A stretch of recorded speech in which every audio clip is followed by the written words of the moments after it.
Welcome. It's time for CoinFest. Hooray! Yeah. We're on Bitcoin block 516.774. Mempool looks really good, nice and low. Start opening up those lightning channels now while they're cheap. CoinFest globally is sponsored by Turnkey Linux. Over 100 deployable solutions, all the software you could ever need, deploy immediately on bare metal virtual machines or in the cloud. Also sponsored by Quantstamp. We know those guys. Yeah, we know. Jared reps the space here really hard. We appreciate him supporting CoinFest and the awesome work he's doing with Quantstamp, helping verify millions of dollars worth of smart contracts and protecting us from potential vulnerabilities in the Solidity language. So yeah, this is an awesome project. Check it out today at quantstamp.com. As usual, if you guys have any questions, topics, discussions, feel free to have them going on in the YouTube chat. It will be recorded for all time, so please do use good language. I will moderate if needed. All right, so let's get the camera going here to our space. Hi, welcome to Decontrol. We're in Vancouver here, and we are the Vancouver leg of the CoinFest journey here. So I am pleased to have next to me Mr. Andrew Wagner. Hey, yeah, so we're going to keep the announcements brief so we can start talking about blockchain-based video games. But, you know, we do this once a year. CoinFest, open source, distributed conference. The idea is to spread the word cost effectively to as many people as we can and, you know, grow this movement. Some new recent changes at CoinFest. We now accept both Bitcoin Cash and Ethereum due to people sending them to us. If you recall, we have a transparency system, so we list all of our finances publicly to kind of show off some of the transparent properties of the blockchain. And because we had a Bitcoin address up, the Cash guys realized that they could use that to send us cash, and then we'd have to list it, which we did. And then we added Ethereum due to an Ethereum donation. Other than that, you know, CoinFest itself has been growing pretty big. It looks like Manchester's even bigger this year. We're doing crazy Lightning Network stuff in some other cities. In terms of any changes in CoinFest and how it's working, we're trying to decentralize it further gradually. The CoinFest UK organizer, Adam, is going to start taking on a larger role, and I'm going to start kind of tamping down some of my responsibilities at CoinFest, obsolete myself in a way. We'll enjoy the rest of the Where's that? Oh.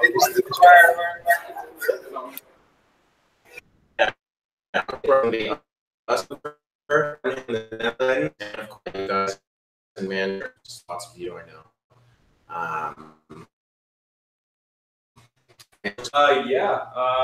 So I'm not sure if you want me to start introducing everyone who we have on the call here.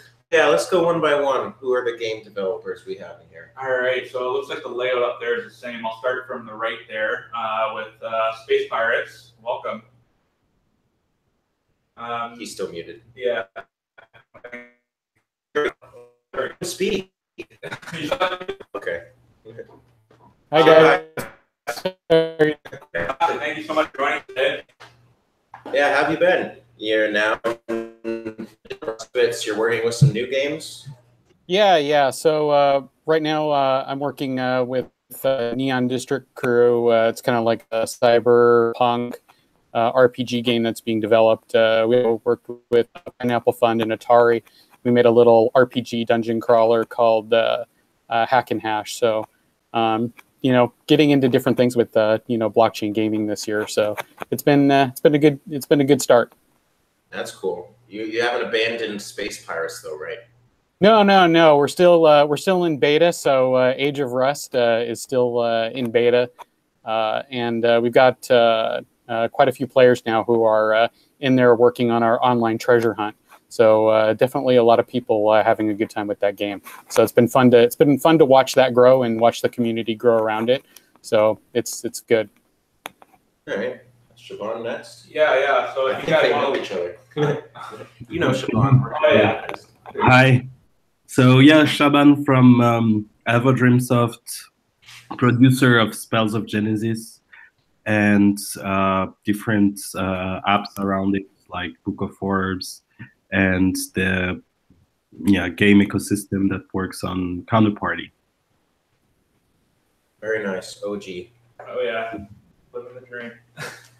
It's the first blockchain game I had on my phone. Oh yeah, like Spells of Genesis. we have an interview with them on the channel here way back when. I think it was almost over a year ago now. But even Neon District that was mentioned before, there's an interview. If you want to check it out after CoinFest. We've played all your games though, and I own your tokens.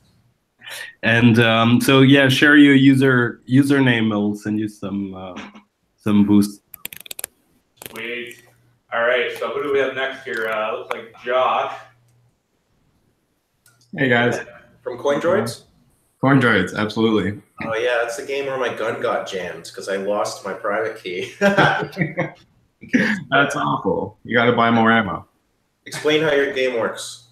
So CoinDroids is a little different than most of the other blockchain games out there. We're actually a centralized system where when you're attacking each other, you're actually sending funds into the CoinDroid system. But our mechanic is we follow your wallet and we monitor it for your transactions. And it's your transactions that actually trigger in-game actions. And then you're rewarded with Litecoin or Defcoin, depending on how well you do. Cool, cool. Who else do we have? Is that the SaruTobi guy? Let's see here. Oh, that is the SaruTobi guy. Yeah, that's from live from Japan, I think again. It's Christian. Yeah, live from Tokyo. Nice to be here. Nice to see you all again. Howdy. Yeah. How's development going? Busy. We're good. You know, I'm playing around with the Lightning Network at the moment. So that's kind of my next big thing. So yeah, but it's all going well. That's pretty cool. And we have Beyond the Void here too? Yeah, I believe that's, are they at Manchester there? Yeah, here, let me unmute them.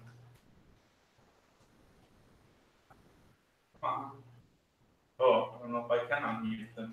What? You permanently muted her? Oh, well, no, here, I got it here somewhere. How unkind. I know, right? Oh, I think she's in. Yeah. Hello, I'm here. I'm Manon Burgel from B2 Expand, and we've been developing Beyond the Void for 2 years almost now. We're doing also other games. We released a decentralized store on Ethereum, working with Nexium, our tokens, and the game to buy and sell, trade game items on Beyond the Void. We're developing other games as well. Cool, cool. Yeah. So we have what? It's two of them have counterparty tokens. One's on Ethereum. CoinDroids doesn't have its own token. And SaruTobi, I guess that just uses that counterparty. I use counterparty tokens. Yeah, but you don't have your own token. You just have tokens. Like you don't have a coin. Is that correct? I do have a SaruTobi coin, yes. Oh, you do? Okay. Yeah. And a few cards and things like that. So got everything. Before I forget, I want to talk to the CoinDroids guy. Okay. Because this is a funny story. Like in his game, remember he was mentioning you move with transactions. It actually uses the coins as ammo. So like when you shoot a person, you're picking an amount of bullets, which is how much coins you're shooting with. So I was playing this game for a while, and I had the most powerful droid in this game. I think he passed me now because I lost my wallet, which is kind of tantamount to your gun jamming, right? Because I have all this ammo in there, but because I've lost the private key, I can't shoot other players because and really the analogy here to unjamming my gun would be remembering the passphrase to my Litecoin wallet, which due to people have still been attacking my droid and it's been winning battles because it's a pretty powerful one in its game, my droid keeps collecting money. And so its winnings keep growing and I still can't remember the password. It's really frustrating. I guess it's getting more and more interesting to try and crack that. Yeah, I'm thinking, well, back a while ago, I had like $30 in Litecoin in there. then we had a bull run, and then my brain remembered about the password thing a little more. Right? Yeah, I think you were playing last year when it was about $4 as well, so it might be worthwhile trying to crack that soon. Yeah, it looks like you've passed me now. You're joining. That's a shame. Are there a lot of players lately? Any action? We've had some new players added recently. It's still kind of growing. We're working on some onboarding issues that get people into the game a little quicker. But those who kind of can get into it and get past that onboarding process really enjoy the game. So it's just about, fostering those people and getting them through the hurdles that come with a new fun user experience like a blockchain-based game. That's cool. And another thing I remembered was that the reason we're on Litecoin, right, is because you were kind of in a bit of a protest about the fees, but the fees are back down now. Are you gonna put Bitcoin back in your game, or? I mean, we started this game about 5 years ago, and we had every intention it was a Bitcoin game in our mind. So I would still love to have it on the Bitcoin network. Luckily, the code base can be fluid against any UTXO currency. So I'd love to bring it on Bitcoin. I don't know if the fees have gotten that much better. Of course, like some of my fellow panelists here, we're certainly exploring other technologies like Lightning Network and different ways of utilizing state channel to kind of speed up gameplay a bit and save on fees. I don't know if Bitcoin's there yet. Maybe if it keeps going, we'll have a way to get it on there. But we're actually right now we're more considering Dogecoin than Bitcoin at the moment. So what's great? Wow. What's your list of coins? Litecoin and Litecoin and DefCoin. And DefCoin is just it's basically a test net for the DEF CON hacker community. So it's not something that's worth really anything, and it's a very kind of chaotic network. But as I said, we can support any UTXO currency. It's just a matter of the community for that currency being interested in it. And communities like Dogecoin, I mean, they love having reasons to play with Dogecoin. So for that, it's fitting. Where Bitcoin is a HODL community, so it's less likely to be a useful product there these days. True that. There should be more Doge games. Yeah, there really should. I agree. It's a cheap currency, and people love it, and it's fun. So why wouldn't we use it? Inexpensive is the word I would use. I'm curious to hear. One Doge is one Doge, right? Oh yeah, exactly. I'm curious to hear from Siobhan about what sort of challenges Spells of Genesis went through this kind of Christmas season with a lot of the increase in transaction costs and just kind of how Spells of Genesis managed to cope. I blockchainized several cards already. It must have cost. Yeah, we released the blockchainization feature. I think was December or very late last year. It was at the peak of the fees, and we're paying the fees for blockchainization. So we allow players who have high-level cards to receive a blockchain copy. So at some point we were paying $30, which is the average revenue per user. So we were kind of losing money on blockchainization. It was really a big pain. There was a lot of discussion, changing chain, using counterparty cash, migrating to Ether, really a lot of things. But what really stands out is it's very hard to foreshadow which chain will be successful and cheap, and usually it doesn't really go together.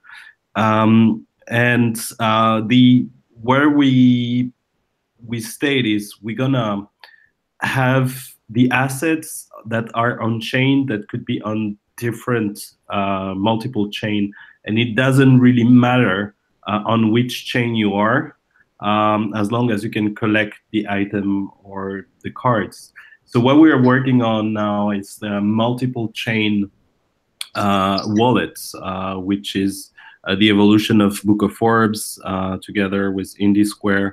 We are exploring this atomic swaps and all the different technology in order for the user he shouldn't care about on which chain he is. He just see his asset and he can just exchange and transact. And that's what we're really working on to address this challenge. I think this affected the Space Pirates game a lot too, where there was a lot of pressure from the community to hop on the ERC-20 because they thought it would get you less fees, less time, and particularly they thought it would be more attractive to exchanges for a time there. Like, yeah, that's for sure. There was definitely a lot of pressure from the community to say, hey, Counterparty's great, but to really send the tokens around, it really doesn't make a lot of financial sense, because at one point the fees were so high that it was like the cost of sending a card or moving some tokens around exceeded the actual value of the cards or the tokens in some cases. So it's kind of like there was a lot of community pressure to say, hey, can you move to ERC-20? And some people had some suggestions about, the way to go forward with that. But it's interesting because, like Shaban said, there's kind of like, it's kind of the, which, do you switch blockchain, and then, like what does that get you? And, what does that get you in the long run? Because some other blockchains have the same kind of challenges that Counterparty does on top of Bitcoin. I will say though that, in the recent history that's kind of changed a little bit. I think last week some transactions went out that were, that we did that were, 1 Satoshi, a byte for sending out some transactions. So, the fees are really, really reasonable. But at the same time, yeah, there is a lot of community pressure to move towards ERC-20, and in some cases ERC-721, depending on, whether or not that kind of makes sense from your game model. But yeah, there's definitely a lot of pressure. Yeah, I remember that. On our side, we're working on a new game as well, which is on Ether, and the new wallet we're working on will be compatible with both chain. And the thing is, Ether has its advantages and Counterparty has its advantages. And one advantage of Counterparty is the simplicity. It's super easy to issue a token and to trade it. And for a basic user, it's super easy. But Ether offer more things like smart contract and things that Counterparty doesn't. So it's really hard to choose a chain, but in the end, we need to choose what makes more sense for the game and what is the easiest for the user.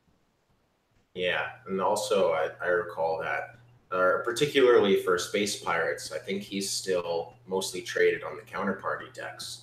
And one argument would be that exchange operators, I've straight up been told by an exchange operator, you should use ERC-20 or I will not list your token. And that's, it doesn't matter how good the tech is if you won't list your token if you're not ERC-20. We've been thinking of making an exchange at blockchaingaming.com eventually that could target smaller market cap game coins and get them all in one place. But right now we're busy with another project we're working on, so we haven't got around to it yet. Maybe speaking of Ethereum, we should get to Beyond the Void. Yeah. Yeah, I was thinking that user experience on blockchain, on Ethereum blockchain, especially for tokens right now, is not really good especially because you can't pay the gas with tokens. So we have the issue in our shop, in our store right now, that everything is working perfectly, really, but it's not user friendly because people need to have Nexiums for transactions because it's our token and it's what it's meant for, but they also have to have Ether on their wallet to cover the transaction fees. And this has to be improved before we can really touch large player base. And it will be. I was listening to a talk at the Ethereum Community Conference in Paris last month about Mike Crypto and Taylor Monahan, and she was saying exactly that, paying gas fee in tokens should improve a lot the user experience. And there are other problems, of course, on Ethereum, like scalability. And this should be also, we have like hopes for the next months on Ethereum, because we think it's the technology with smart contracts and all is really, really worth it. And players, if we want to touch larger base, player base, we need to make it really, really easy for them. They shouldn't even know that we're working on blockchain.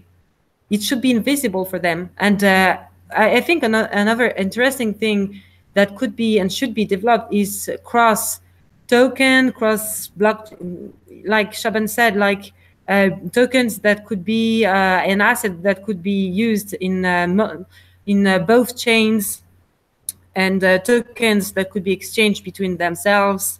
And I think it's really interesting that we could all meet in here at this conference, online conference, and we should do this more often, maybe. But I'm really glad to be here anyway. And B2 Expand is we're organizing an event about blockchain and gaming next September in Lyon. In where? In Lyon, France. Oh. And this is the beginning for us. We just launched the project and the event and the website, but I wanted to invite you all to come and participate and be speakers. And I think it could be really great to meet in person there and have talks about open standard on Ethereum and even on other blockchain for gaming, because it's a big subject right now. I listed like 70 games on Ethereum only in 2017. I mean, this is becoming a thing. Yep, it is becoming a thing, blockchain gaming. There's a lot of new entrants right now too, like just a flood of new blockchain games. I'm not sure about a lot of them because I've really been trying to focus on the blockchain games that I can see actual developers making a game there. There's a lot of games coming out where I'm concerned the game's never going to exist and it's following CryptoKitties and trying to make out with some cash real fast. So that's why I have a lot of you guys on the panel here. I know you're all working on actual games, which is why you're here. I think we need to make this a thing where, it can't just be little browsers-based text adventures all the time. We need games on our phones. We need games on Steam. Personally, I don't even think CryptoKitties is a game-ish. I don't know if they battle each other yet. But currently just overpriced collectibles. I think a lot of people are trying to copy that model because they think that model is easy to do. And it's like detracting from, because making an actual game is difficult, right? That's what game developers are, smart people. So it's gonna take a lot of work, I think. I don't know. We're probably gonna do more blockchain gaming stuff with our website. We'd probably want to attend your thing too. That sounds pretty fun. Yeah. I think. Oh, sorry. Oh, go ahead. I think it's especially important to do quality games, and to really think hard about the gameplay and how we could implement the blockchain to the gameplay, or even, in the game monetization or economy. Especially because we've seen some companies, very big studios, interested with blockchain, and I think we need to be identified by them as experts in this domain, in this area. So because they will do it. I mean, Microsoft is publicly announced that they're working on blockchain and gaming and on blockchain. Within the company, they are not the only ones, and I think it will move a lot this next year. So we need to really make very great games first. Yeah. If I can just, sorry, you go ahead. I was just going to say that, I mean, I was at the Game Developers Conference, and there was a lot of talk about, getting some of the AAA platform developers to start creating games that have blockchain assets. And it was kind of really interesting because a lot of the, a lot of the platforms that were being built that tie into a lot of the different systems to build games, like Unity or Unreal or those types of system developers kits. They all kind of have their own platforms. So one of the things that I kind of started to see as a potential risk is that kind of the centralization of assets could start to occur on different blockchains. So you may have like games being developed on the Ethereum blockchain and other games being developed on like Bitcoin or other types of, or their own independent blockchains. And then you start having a situation where the capability for the players to have their assets and transfer them from one blockchain to another then becomes a little more challenging, where it's kind of like just adding blockchain to a game just to say that it's on the blockchain really doesn't help. It's really you're giving power to the players by allowing them to take their assets out of your game and put it into another game, or use assets that somebody else has developed into your game. That's kind of where the whole power of it comes from. But I think that if the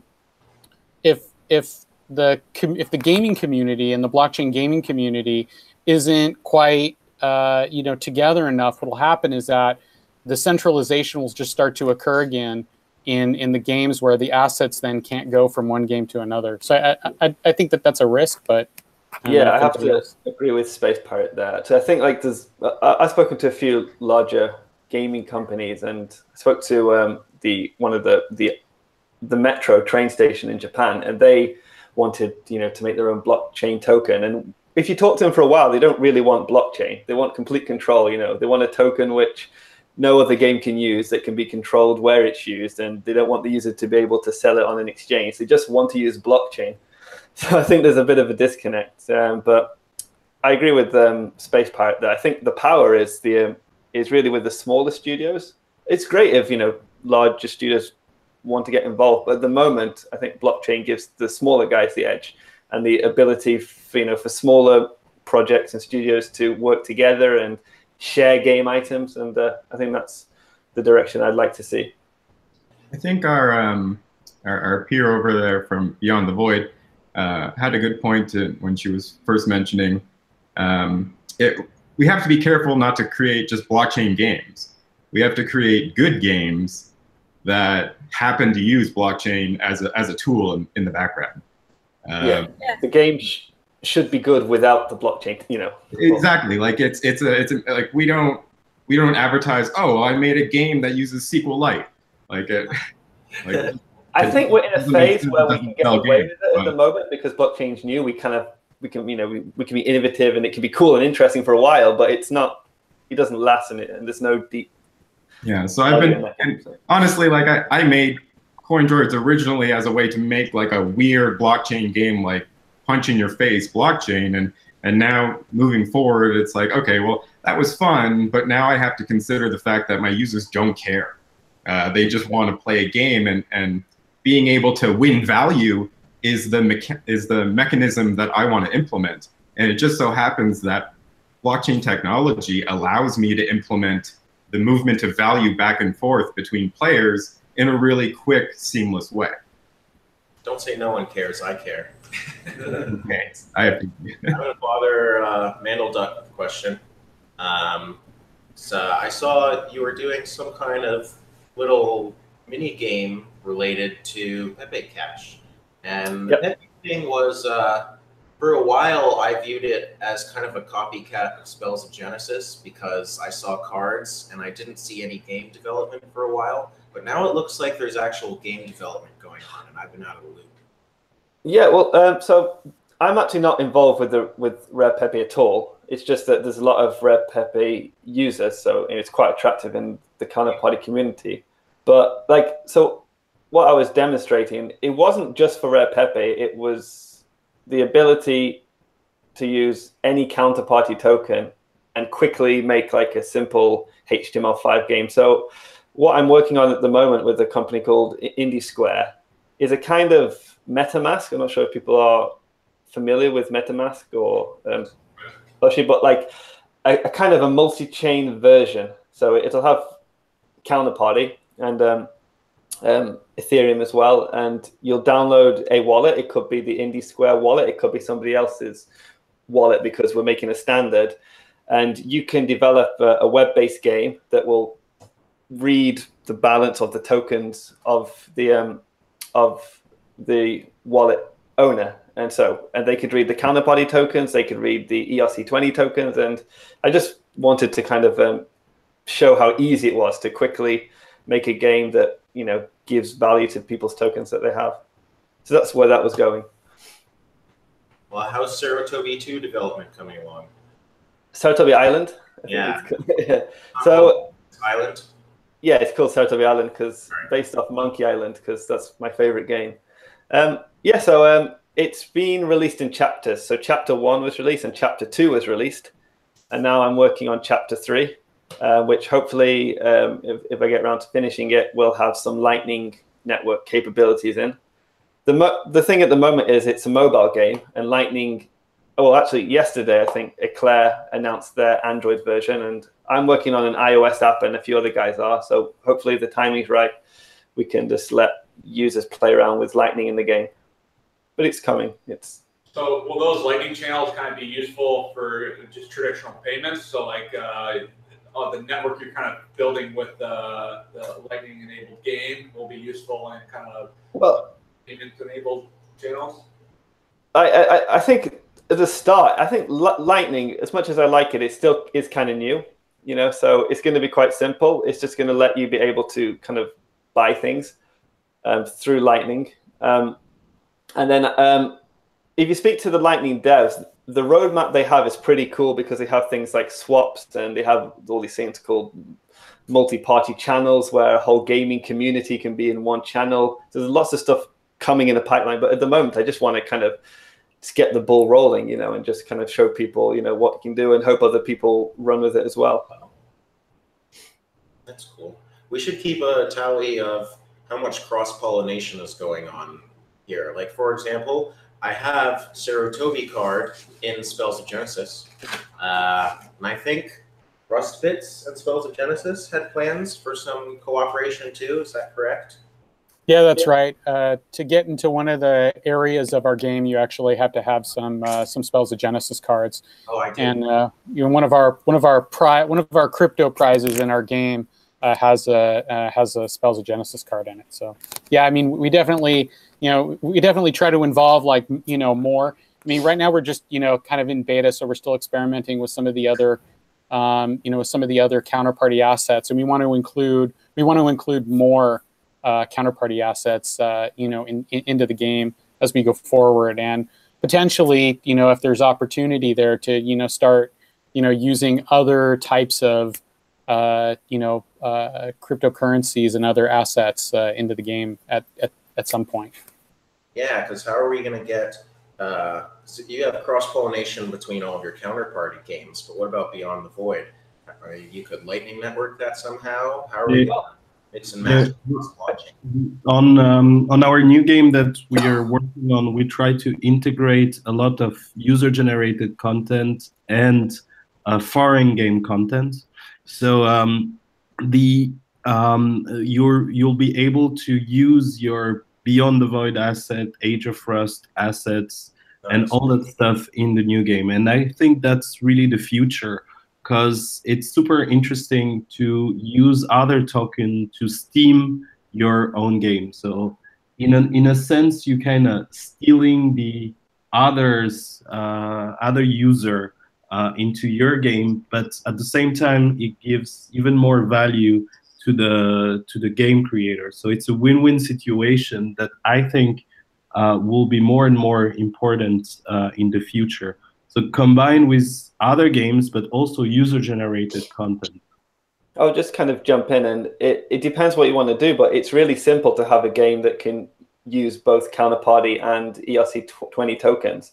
Like counterparty and ERC20, they both use kind of the recovery phrase system. So if you just link to a wallet that a user can enter their Ethereum phrase, and that could be the same as the counterparty phrase, but the point is that that game can just read, yep, they've got these counterparty tokens and they've got these ERC20 tokens.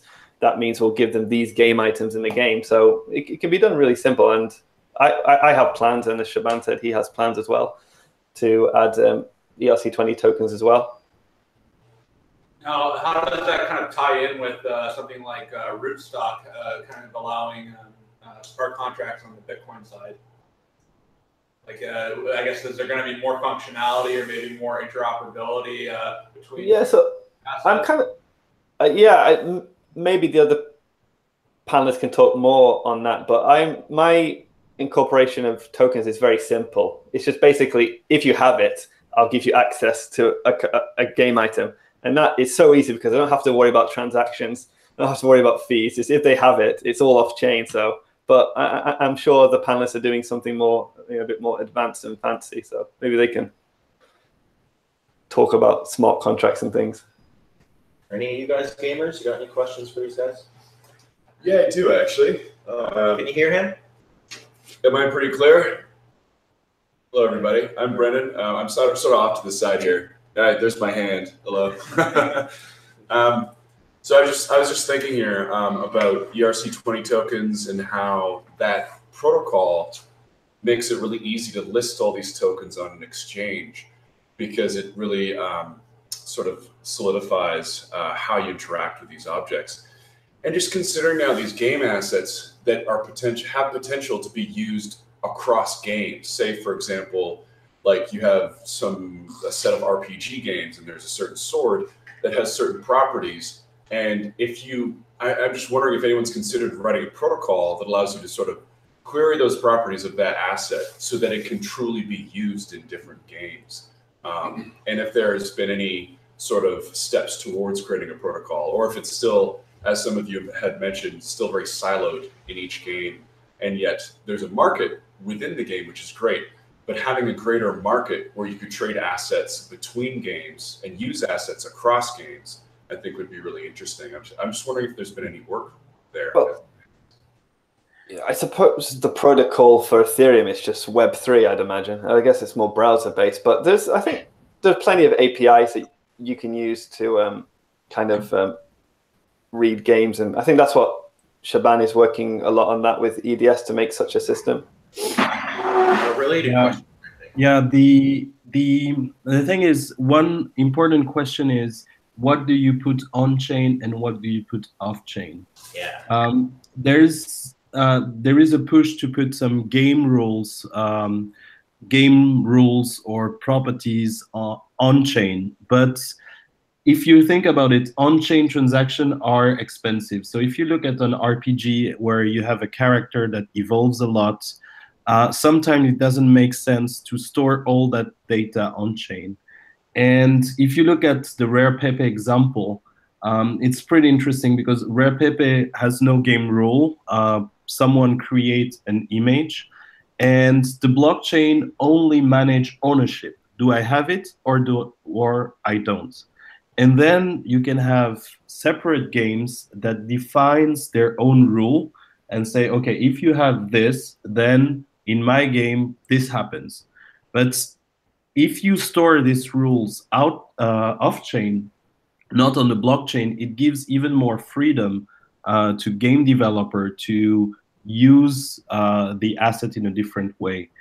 Sometimes it can make sense to store some things on chain, like the license or what you are able to do or allowed to do with the token. But sometimes it's also good to store things off chain and give the liberty to the game developer. I think also. So I was going to say, the more you put on a chain, the more your business is, or your whole game is kind of subject to that chain, and you don't know where that chain is going to go. So there's risk involved as well. Yeah. Yeah, I think kind of what's interesting from a game developer standpoint is that, so like, let's say I'm developing a game, and let's say I'm going to develop an RPG, and let's say let's just say that there's another game out there that uses ERC20 tokens, and somebody else has got like a legendary sword, right? And let's say that legendary sword does, 2d20 damage, right? And I allow that sword to come into my game. when I'm designing a level or I'm designing a particular track that I want a player to follow, let's say in the beginning stages of the game, it might not make sense for a player to be able to have like a powerful item from another game that they've rightly earned or paid for. So then it becomes a question from a game developer standpoint of how do you integrate the blockchain assets in a way into the gameplay and into the design so that it makes sense for the level that you're designing or the game that you're designing, so that so that somebody just can't go out, buy the powerful armor, buy the powerful sword, come in and just clean house in the game. So I think that there's some design aspects that need to be taken into consideration as well when we're designing games and we're picking blockchain assets and kind of how, what's the best way to level it out.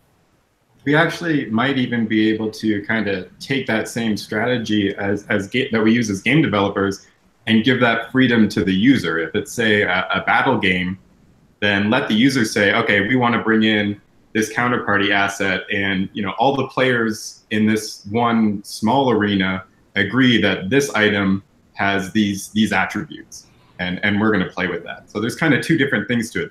There's us as game developers telling a story and making sure these assets fit into that. And then there's a possibility of giving the users to kind of develop what they feel is their own fun version of the game. I'm a true believer of collaboration through blockchain. And one thing we're planning for SOG for a long time, I think that's very important, is every user could be a contributor. So some people can do images, some people can do level design, some people can do sound design. So if all those are assets on blockchain, and then you have a level designer who will get a bit of image, a bit of sound, he will make his own game balance, and then reissue a new asset combining those three elements. So it's a pretty good way to have every contributor rewarded, because if you want to issue 100 level, then you will need 100 dragon, image of dragon, 100 times the sound. So this way you can have contribution, a small contribution by a lot of different users, and that was not possible before blockchain. That's very interesting. Like once you have cross-platform tokens for games, I could, for example, take a token like, I don't know, pick on SaruTobi for a second. I could take the SaruTobi token, which is fairly, it's okay in Spells of Genesis. It's really fast, doesn't have that much hit points though. But I could make a game, and in my game, I could make SaruTobi really weak and terrible, and like embarrassing terrible, and I control you that way. Like, and I could do that with all your because I have control, because it's necessary for me to have that control, or else it could upset my game's economy. Like he said before, Chris, we can't just throw a super powerful SaruTobi Saiyan into level 1 for a player to have. But you get the idea. That could be quite funny though. You could make like a really strong Satoshi card, like worthless in a game, and like really, the cheapest free card is like the ultimate. And it could be funny in a way if you frame it right, but it'd be interesting. Yeah, it'd be fun trolling of the future. Yeah. I guess so yeah, I will say the blockchain does one thing very well, is to manage ownership. Does he has this card or not? Does he has this word or not? And all the game design and other rules might be separated from the blockchain, and use the blockchain for its real essence, and not trying to put too much on chain because it's trendy to have your game on blockchain. I'm also a diehard believer that I really think gaming will be completely decentralized eventually. I've still been following occasionally what the Chimera guys are doing. They're just doing it very slowly, which is, I guess, sensible in times where we're still surmounting scaling issues. But that's my bet for the long term. I want to see, I like the idea of having the logic of the game itself on the chain, because I like how dynamic that feels. Like No, I always use the Hunter Coin example where some guy took over the world of Hunter Coin. We named him the Dominator because Hunter Coin's game is all in the blockchain. It has no mods or admins. So when Buddy took over the world of Hunter Coin, all we could do was band together as players and try to defeat him by the rules of the game. Like the South Park episode. Yeah, we lost though. You didn't have that sword, did you? No, we didn't have a sword. So they actually had to fork Hunter Coin into two worlds. One where the Dominator still controls the world, and another where they've slightly adjusted the rules to undo the exploit he was utilizing. And interesting philosophically to me, anyway. Yeah, I guess it's an interesting experiment. It could just become like a crazy Wild West world where, I don't know, people troll each other and, there's mobs just fork each time. But definitely something that's interesting to see, I think. And it felt, well, at one point, the Dominator, again, we don't know his real name. At one point, he was making thousands of dollars a day doing this because new coins are littered about the world for you to fight over. So it felt like serious, like more so than it did when I played World of Warcraft, where it felt like, this isn't real. You know what I mean? It felt more real that way. Yeah, it's interesting. If you've seen Ready Player One yet, there's a couple of scenes in the movie where, like, the different people who are playing the games are using different avatars in the game, and different, like there's like a racing game, and the main character has a DeLorean, and then somebody else has Bigfoot, somebody else has the motorbike from Akira. So it's like and they're all engaging in this kind of race together, and it's kind of interesting because they own the assets, right? So it's almost like if you go see Ready Player One, you might see a little bit kind of like of a future state of what blockchain gaming could end up kind of looking like in a weird kind of way. I haven't seen it yet. Don't spoil it. All right. When we originally wrote CoinDroids, we did it for the DEF CON security conference, which is why we had DEF Coin as our first coin.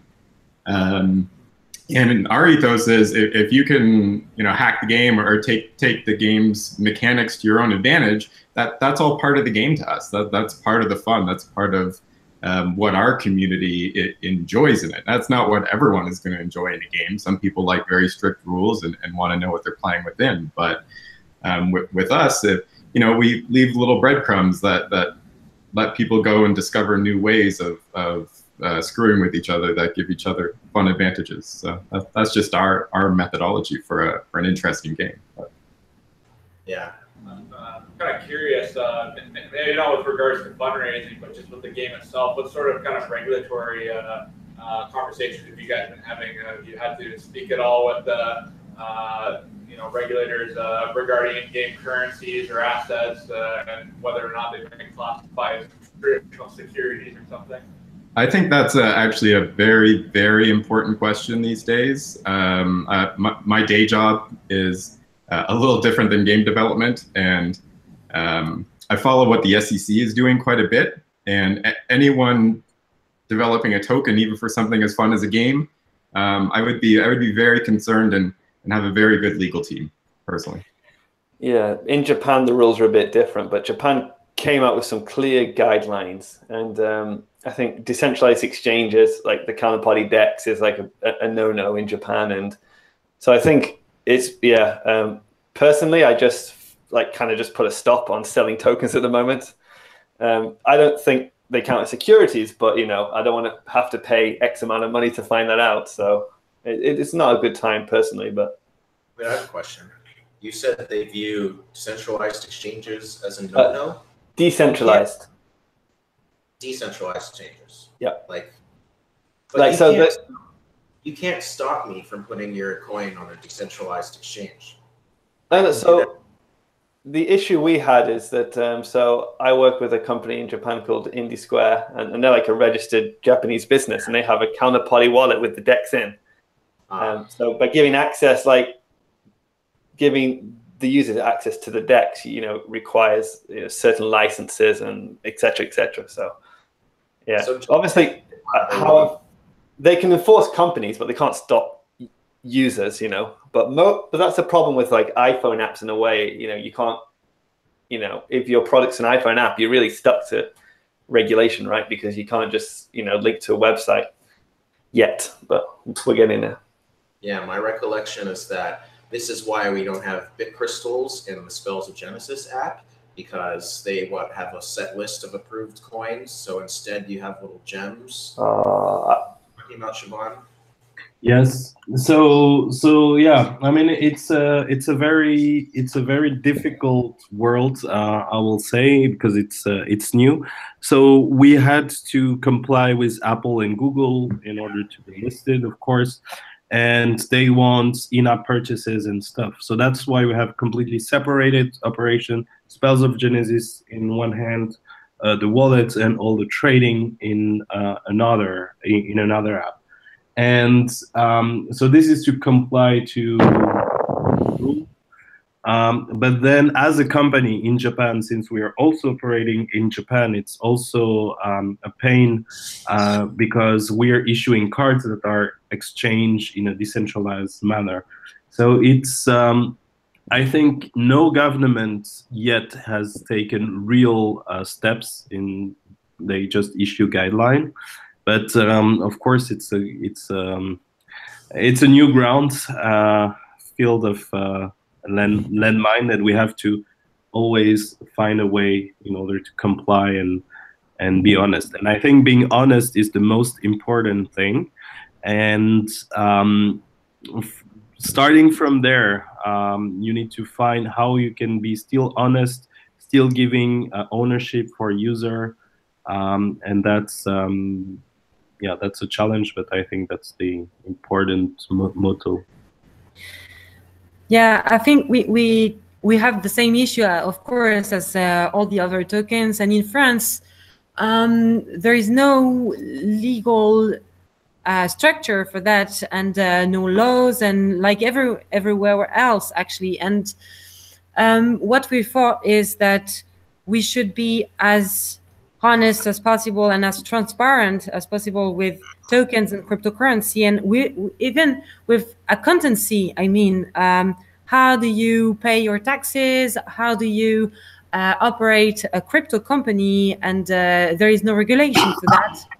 But we thought that, at least in France, the experience we had was very positive, because we met people that are asking the same question as us in the state, and the thinking is actually going forward in the right, for now at least, we think it's going in the right direction, because they are asking questions to blockchain companies in France and try to assess what's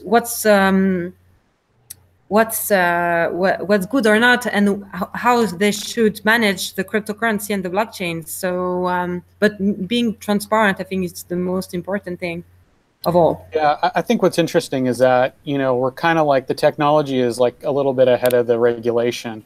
You know, you have the situation where, you know, you have people from the SEC in the United States who basically take a look at tokens, and they're looking at, you know, they want to try to, you know, start applying the money transmitter laws in the U.S. on tokens, and, you know, they've even said, you know, in one particular letter that, you know, if you're a developer and you create a token and you exchange it for anything else of value, then you need a money transmitter license.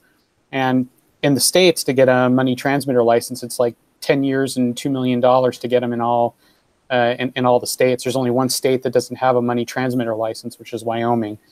But it's you know, it's just something where it's kind of like, I think where the SEC is trying to go with regulation, and some of the other agencies in the United States, and how they're trying to apply regulatory things that apply to traditional assets in finance. It's kind of like they're trying to find kind of what laws kind of already exist and trying to apply them. But I think in our case, with trying to develop games, and it's kind of like we want to develop assets into games that can be shared on the blockchain with other games. And in some cases, those are monetized. And it's kind of like, how do you how do you do that, and how do you try to stay within laws for for the state as well as for the government and multi-governments? And I hope that there's a way where the regulators kind of take a look at this and try to provide an avenue that that really doesn't kind of stop innovation, which I know in my particular case it stopped innovation, where it's kind of like we had a second series of cards that we wanted to release and we wanted to come out with, but because of all the regulatory uncertainty right now, we haven't released our second set of cards, because we're just kind of like waiting a little bit to see kind of what happens with the regulators and kind of what they're doing. And unfortunately, there's just a lot of ambiguity in terms of what what's happening out there, in that particular area. I did see some news going around. I don't know how true it is, but I think because of CryptoKitties, the idea of non-fungible like cards and game items seem to be that they'll be okay. It's the more the divisible tokens and the kind of app coins, which are a bit more in a gray area. And I mean, we've talked a lot about like securities and money transmitter licenses, and I'm sure AML KYC regulation. But the other thing we have to be careful about is gaming laws. I mean, that's what we're doing is gaming, and with CoinDroids, we're transferring value back and forth. Our users can win, Litecoin. That's something that has has value now. Similarly, other games have loot boxes, and these loot boxes are paramount to gambling in a way. With CoinDroids, we solve this by basically removing all random from our game. Users calculate exactly what their attacks will do, so it's not random. It's all skill-based gaming. Skill-based gaming still has its own issues depending on what state or government you're underneath. But that was our way in Canada of making sure that we were legally allowed to run is by focusing on skill-based and removing any call to random that exists anywhere. I had the same requirement with SaruTobi when I first released it with Apple. They were like, because it can fall into gambling, and then you instantly get banned from like Saudi Arabia and China. It's a gray area, but then it's like, is it skill-based? And yeah, there's quite a bit of concern about games where money's involved, definitely. Yes, also, that's why in Spells of Genesis, we don't have random packs of cards, and usually trading cards comes in random packs. So for this reason, we decided not to do that. I think the problem we're facing is we need a clear guidance from a regulator. And to have that, I think we need to work together as game developer to educate those people and to go and have a discussion. And that's super important because it doesn't fit in any ruling or any use case that's existed so far. So it needs to be addressed. I think we need to lead by example and care about responsible gaming in cases. We need to understand that we might be making something that's dangerous to someone's life and make sure that that's not the case. Yeah, I think like maybe the other panelists have the same issue, but you can kind of see when users obviously are buying tokens for the wrong reasons. For example, you'll have like I've had a few questionable people wanting to buy too many tokens that's not needed in the game, and so I think there's a bit of like a responsibility there. If it's meant to be about fun, you don't want the monetary well, personally, I don't want the monetary value to be too much of a thing because it brings lots of problems with it. Shaban, if it's not random, the card, because I've opened lots of booster packs in Spells of Genesis. If it's not random, how does it decide the cards in my pack? Well, okay, so that's a pretty interesting question because we are not selling blockchain card in a random pack, right, but we're using gacha in the game, meaning you have random cards like every other game does on the App Store. So basically, if we would have done the same on the blockchain, we can argue that we're just doing the same as other game does in mobile game. But since it's a gray area, we're following the best practice. So inside the game, you have random card, but if you buy it directly from us on blockchain, then it's not random. Oh, I see. Got it. One thing to point out that there's been marketplaces for game items for even before cryptocurrency. Like you could buy WoW Gold online, or buy Counter-Strike skins, that sort of thing. I think it's just nobody's ever tried to use those things for money laundering. So Yes, that we know about, yeah. That's where there could be quite the distinction to the regulators of where what Christian was saying, you gotta have your wits about you of like, well, what is this person going to be using this for? Because if they want such a large amount that it's not even like worthwhile for the game, then clearly there could be some other use cases. They're clearly just buying your token because they want to dump it at some point, or they want, and if the value goes down, then you'll just, there's just going to be a headache you don't want to deal with, I know Magic the Gathering, for example, or all physical card game where cards have different values. What they do is when you buy a booster pack, you have one guarantee rare, 3 uncommons, and all commons. So when you buy a pack, there is no randomness in the sense of you're getting the same value each time. Then some cards might be more valuable because the demand is higher, they're more powerful, but they do their best in order to balance the game so all rare have the same power, so the same value. I've heard there were some scandals, though. I know in Japan, like, you don't know if it's true, but people say, like, they're inflating cards and things like this, and they're ripping people off, and there's a cartel of gaming companies who are all in on it. But maybe that's where the blockchain can help regulate them, maybe.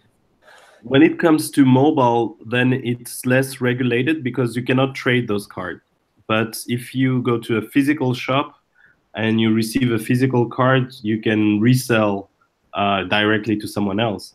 So that's why in mobile you have this gacha, but they're Apple do have strict rules about because the one thing I'm interested in is this idea of cross-game items, and Apple actually have strict rules about a game item being used in another game, and they don't like it, and I don't think they realize it's going on in a lot of apps, and if they did, they'd probably take it off the App Store, which is a shame. But I'm kind of personally interested in mobile, but not through an app store. I think there's interesting technologies with WebAssembly and service workers, which will help us just to bypass the App Store and have like native performing games. So maybe that's something that will help the industry a lot.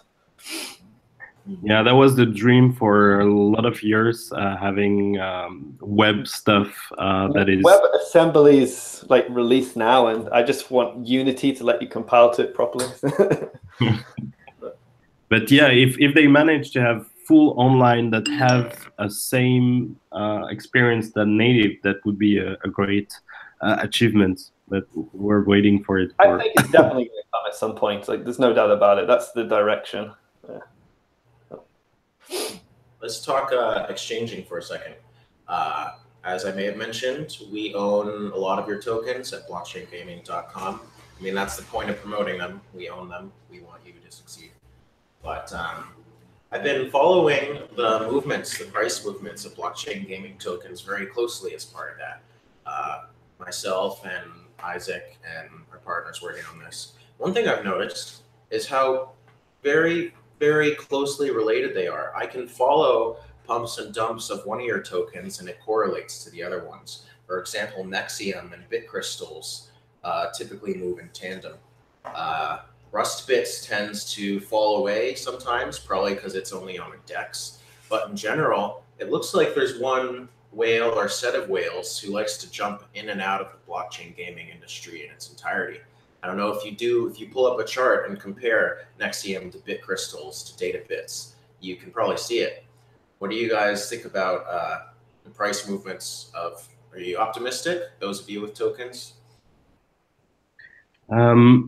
There is, unfortunately, in my sense, there's too much correlated to Bitcoin. So that's one thing. So when Bitcoins go down, everything goes down. And it's true. When I look at BitCrystal, I look at Nexium and DataBits and everything and see what's happening.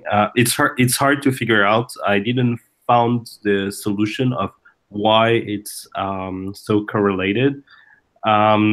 Is it like speculators? But if you look at volumes, the volumes are quite different for the tokens. So if you have the answer of what's happening, I'll be very happy to know it.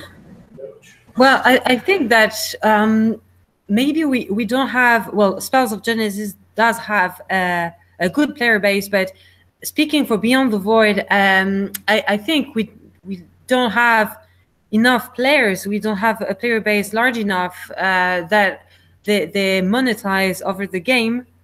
And then the liquidity of Nexium is not coming from the player base for now. The goal is, of course, that players ultimately will make the liquidity on the Nexium, and then the prices, I think, will be much less correlated, because it will be more correlated to the game than actually trading on exchanges. But for now, Nexiums are really used mostly on exchanges, and then it's not really correlated to the game. So I think we are really correlated to Ethereum and even other cryptocurrency because of that. That's a good point, yeah. Until you have a lot of players, it's easy for a whale to affect the price of your coin. I'm still curious who that whale is, though. At one point, I thought maybe, because I noticed one of the movements happened right after one of you went to a mainstream game conference. I had a theory that maybe one of you talked to some guy who turned out to be a whale, and he saw you and then saw all the other blockchain games, and maybe he just jumped into all of them when he found out this was a thing. But it's really you're talking about the Rare Digital Festival in January. If yes, I had the same feeling. I talked to someone. I talked to a lot of people, but there was a specific someone that I felt he was interested and could have driven this price movement. But yeah, I mean, it's hard to say, but that's definitely a possibility. Dominator. No, it's a dominator. No. Well, we should do more of that then. We should really be hitting up like mainstream game conferences as like a communal organized effort. That would be a fascinating project for us. Maybe wait till the GPU prices come down a little bit. I don't know if the gaming people are too keen on seeing crypto people around because of that. Oh. It's getting a little bit better now. The stock supply is coming back. But yeah. Wait, do they hate? Do gamers dislike us for that reason? For miners driving up the price? Yeah, a lot of the guys trying to build a new like VR rig or something are dealing with the supply constraints that cryptocurrency mining has kind of created. So there's a bit of animosity there if you go to certain forums and like the R gaming subreddit. I mean, they should be happy in the next couple of days here if the price keeps the way it's going. There'll be a lot of secondhand GPUs for sale. Yeah. It would be cool though, have like a blockchain gaming booth at like a major, like E3 or something. Yeah. We'll just have to wait for Casper and Proof of Stake, right? And then they'll get all the GPUs back on eBay. Yeah, exactly. And I think right now, if you look at the whole blockchain gaming scene, the valuation is super high, so it's mostly driven by speculation. Especially some projects that are not out there, and I'm not comfortable with that. I think the real value in the end is consumer people who are really buying the token to use, and I foresee a correction that I think it's happening now versus expectation versus reality, and the project who will be able to succeed is the ones who try to appeal not to blockchainers, what I call blockchainers, I will say speculators, but blockchain players, people who really enjoy using the game and the tool. And I hope this whole speculation will stop and we'll have more real valuation. I think that goes kind of for the entire industry of applications. There definitely needs to be kind of more rubber meeting the road instead of a lot of the speculation over. I think like I think at the moment the whole of blockchain is pretty much like a game, really, and people just want to collect tokens and trade them. That is the kind of game at the moment, and that's the one that's getting all the attention. But hopefully, as Shaban says, I think that's a phase, and hopefully it doesn't last forever. And then once that dies down and people realize that, you know, you can't get gains forever, then there'll be more serious uses and more deep meaning to tokens and things like that. Another thing I want to say about the blockchain gaming space that I've noticed in the last year was, you know, at first, a couple of years ago when I started following it, it was easy to include every blockchain game because there were few of them. Now that there's thousands of them, I've been getting pickier. One thing I've noticed that's bothered me a bit is at one point we had like maybe 10 people making blockchain-based games. And then we had maybe 30, 50 people making platforms that want to be the one platform in all blockchain-based games. Right? And obviously there cannot be 51 platforms for all blockchain-based games. So I've really started to notice and focus on people who are making blockchain games themselves. Although there are some platforms like Game Credits has a lot of capital. I'm sure they'll get some mainstream backers. But I want to encourage stuff like this, you know. I get concerned about the proliferation of all of those because I'm certain that most of them will disappear, right? That doesn't look good for any of us. Yeah, I've been to GDC this year, and it was incredible how many platforms or people planning to make a platform. That's huge. But on the same hand, there is a lot of decentralized dApps games that are also coming out. Some are Ponzi based without much of gameplay interest, but some are start to be very solid. And I feel this year we're gonna have a lot of good surprises in that field. One thing that bothered me was unfortunate when I talked to the Game Credits guys, they didn't want to. Because they didn't want to have sub-tokens, like only game credits in the game credits system, that kind of precluded them from partnering with you guys who have games with their own built-in tokens. I think we need a gaming platform like theirs that's more open to second-level tokens on its platform, you know? It can't be that monopolistic. Or a DEX equivalent for that. Yeah, something like that. I was going to say, I suppose, yeah, I know what you mean. I've seen there's a lot of like companies and they're using the blockchain, but they're making their own token for their own game on their own blockchain. And there's no linking or there's no sharing, which is kind of one of the most interesting things about the blockchain is the idea of open sourceness and everybody can share and permissionless. So, but I think there's lots of like low hanging fruit and money to grab and ICOs to do. So that's just an inevitable thing. But I think, you know, after a while, you know, they'll die down, and I think the true platforms and projects will remain, and they will kind of form a good foundation. Yeah, I guess it's just hard to make games. Why make a game when I can just pop a coin in 20 minutes? I think it's hard to make a good game, but like obviously a really good masterclass game. But I just like to promote the idea that with a simple API call and a simple SDK, and you know, a Unity template or some HTML5 game templates, you could give value to other games' tokens, you know.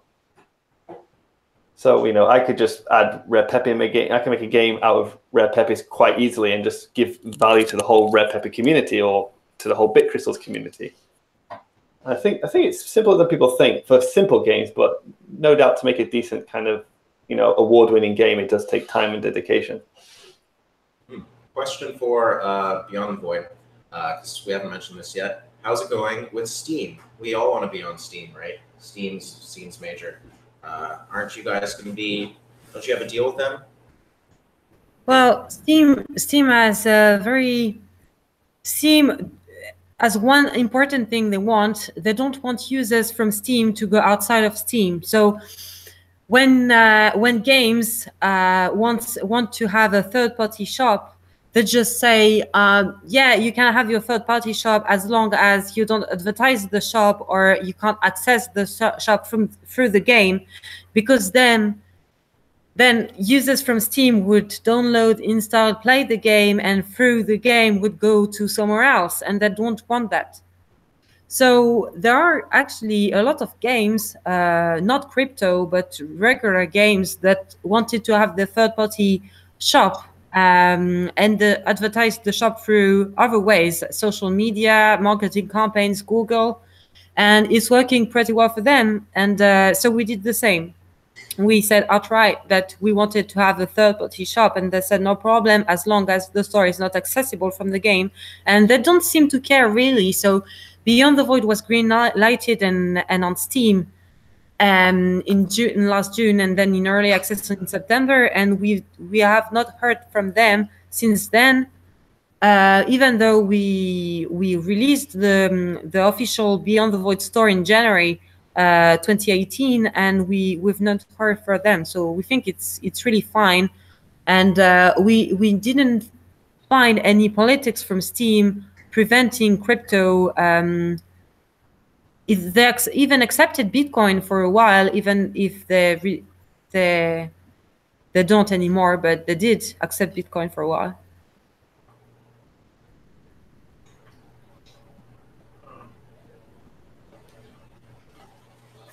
Sorry about that. No more questions, you guys? You can go to Bitcoin price predictions if you want.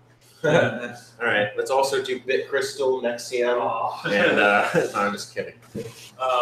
Yeah, no, it's I'm very curious to hear just briefly what everyone's opinion is on where we are for kind of market sentiment and that sort of thing. I mean, don't want to get too off the rails, but here, let me share my screen here. I hate this part. Oh, come on. My predictions are never right. You do pretty well some days. Yeah. So. All right, let's get the PC on the old Bitstamp chart here. So the rules of this game are very simple. We attempt to predict the price of Bitcoin in 1 week's time. Whoever is closest be considered the winner, and we'll make sure to get the entirety of the CoinFest guest for today. So make sure that I'm on the screen here for everyone watching. Go. What's the price today? So we are at 6,783. Oh wow. Yeah. So it's I mean we've been worse. CoinFest is still up from last year. Yes, exactly. No, that's the key thing is you got to look at it on a long-term scale. CoinFest being annual has taught me that. When you guys are like, man, Bitcoin's down. I remember this time last year, CoinFest's money we were at $1,200. We're up like 500. That's right. That's right. Yeah. We save our money at the end of each CoinFest, and then watch throughout the year, see how rich we'll be at the beginning of the next CoinFest. So Andrew, what do you think the price is going to be? Do you want to do next CoinFest? Next CoinFest? Yeah. Oh wow. Oh. Or next week maybe. It's a bit yeah, boring. let's stick with next week. Okay. Okay. I'm gonna say $8,000. Yeah. Next week. Yeah. 1 week. We'll see. Who wants to wager a guess? Yeah. Maybe we'll go to This line here. I uh, will see that line there. that line right there. Is there a prize besides like bragging rights? Just bragging rights. All right. Yes, right there. Yeah. So you 5 5.8. Okay. Oh, you're feeling bearish. Bearish? Get out of here. There is spaces in the face there. Get out of here. Sorry, your name? Lucas. Let's get some panelists. Yeah. So Siobhan, what do you think the price will be next week at this time? Next week, 6,500. Oh, guys, whose side are you on? Let's Christian, I don't know if you'll be up at this time. We appreciate you staying awake for us. What do you think the price will be next week at this time? One Bitcoin will be worth 8,000 bit crystals. One Doge. or Can I one. get a US dollar figure? Oh, okay. I think 7,500. 1,500. Okay. Let's see here. Who else should we go to? Josh, what do you think? I hate speculating on price, so I'll just go Price is Right rules and stick with $1. $1. Wow, I hope it doesn't I don't like you. I don't like you anymore. You gotta be last to play that card, because I can go $2. I like the downturn. It gives us time to actually like make things rather than staring at that damn green number. I mean, that's nice too, but sometimes you got to get back to work, guys. Sometimes, but not today. Yeah, I'm of the argument that like 2015 was the best year to be in crypto. That's when the most stuff was done. It was a real development cycle. You know, price is just sideways for what seemed like an eternity. You can't leave. What do you got? What do you guys think?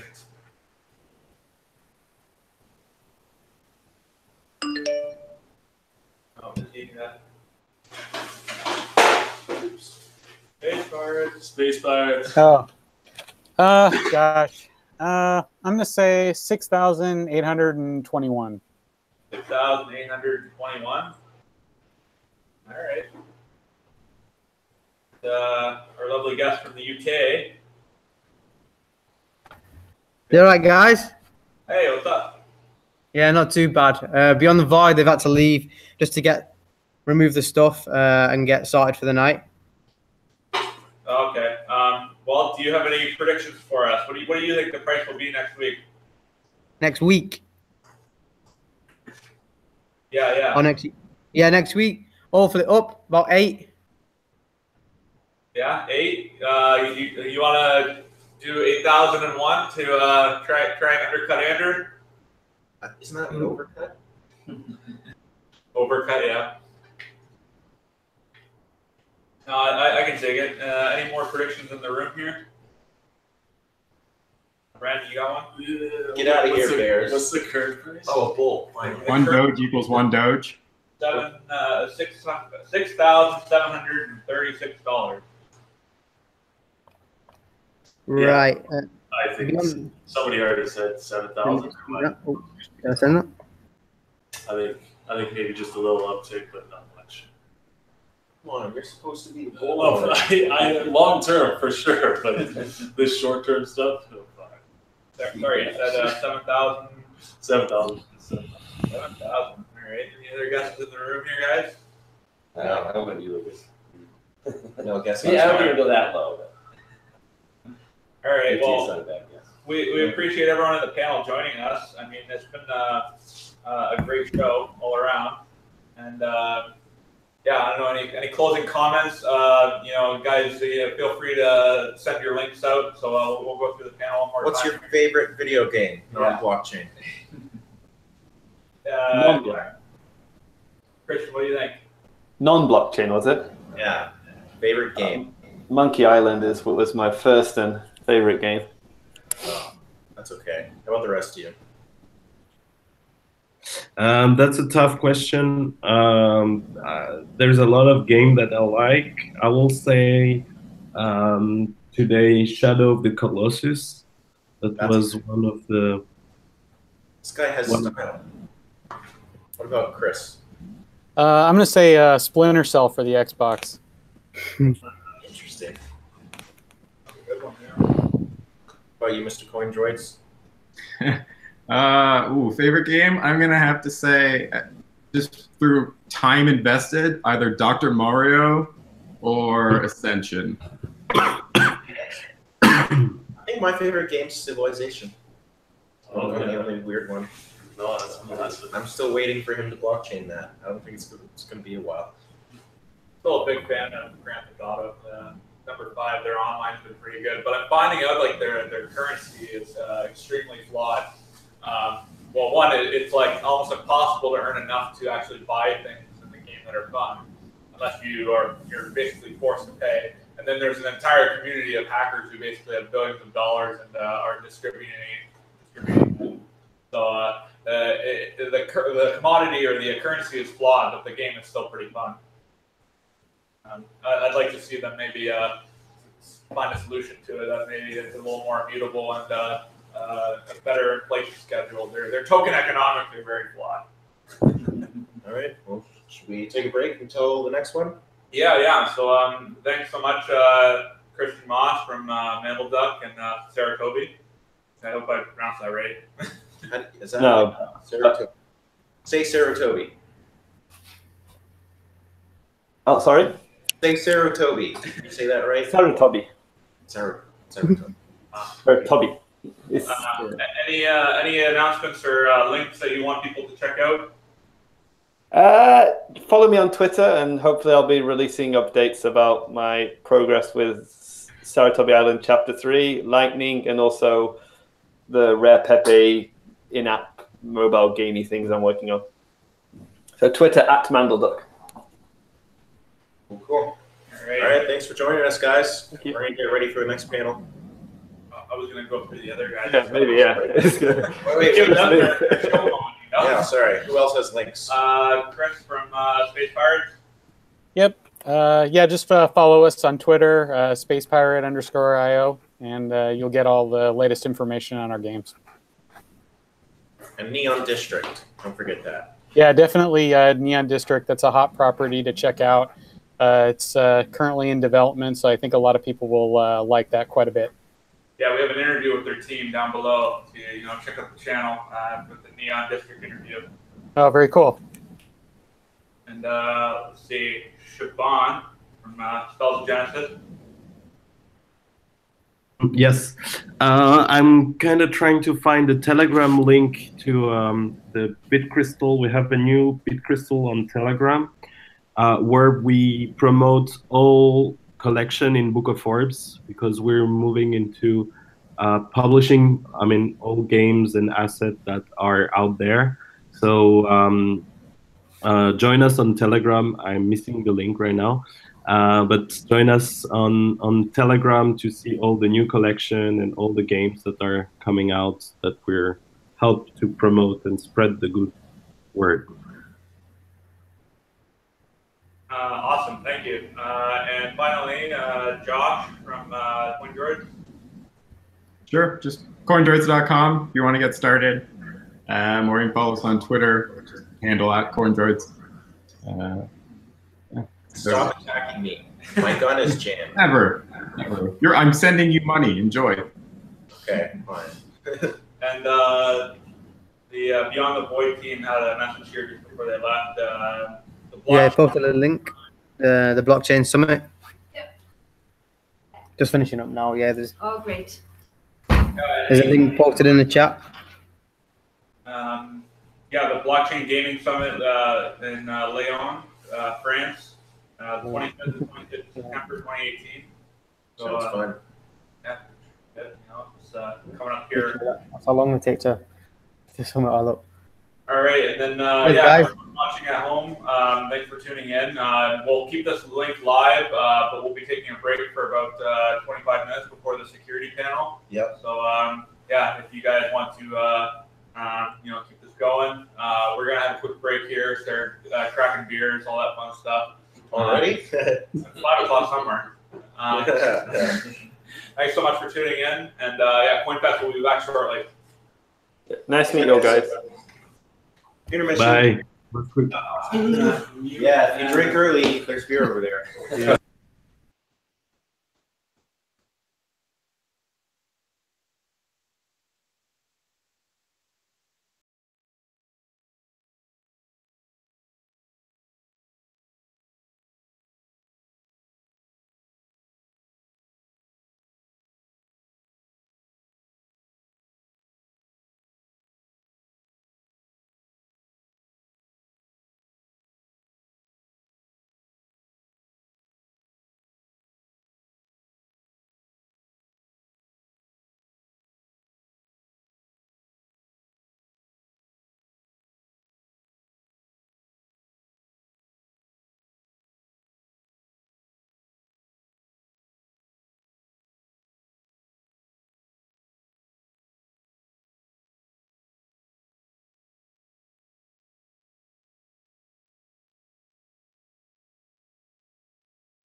Hello everyone, can you hear me well?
Test, test. Why aren't I on there?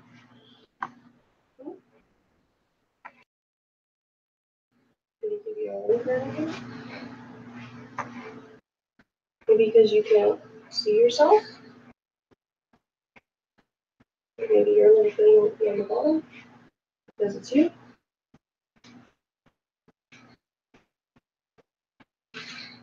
Maybe.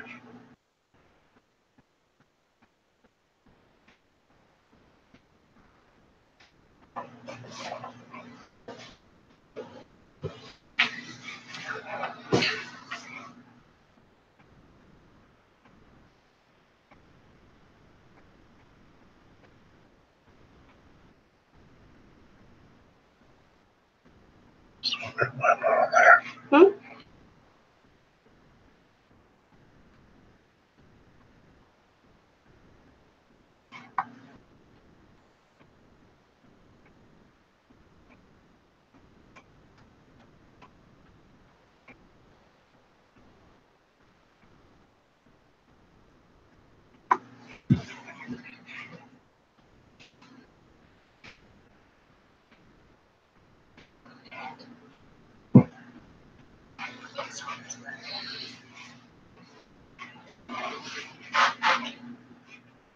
Hey guys, can you hear me? Yeah. Yep. Okay. Okay, cool. What's that?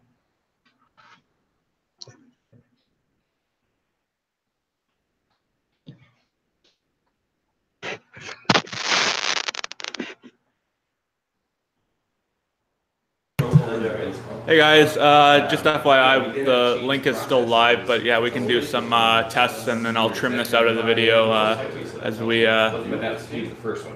when we actually kind of start at the top of the hour here.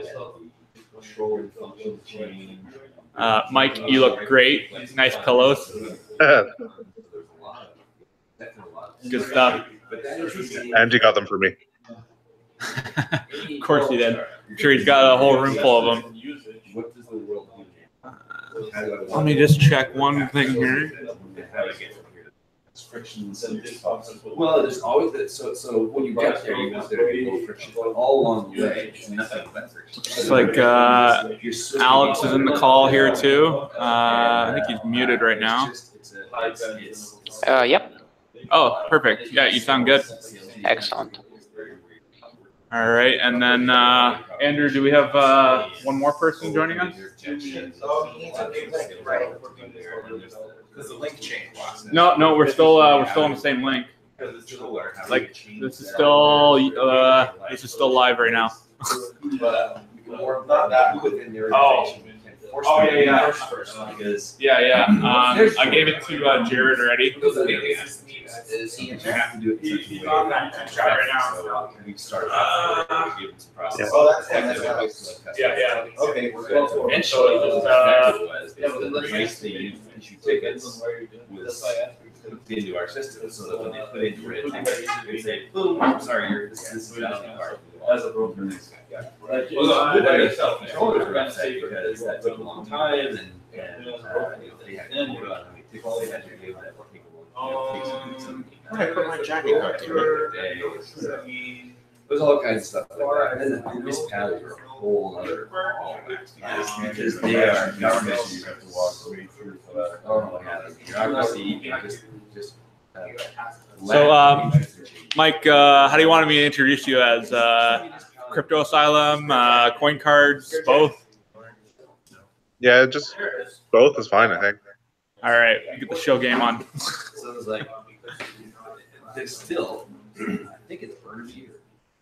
I'm just gonna mute here for a moment. Yeah, if you guys want to mute or whatever, we'll start in like another 5 or so minutes. 10 years ago. Ready? Yeah, I've got. Sounds good.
Oh my God, I've been like ranting and raving and then you guys didn't even hear me. Okay, welcome.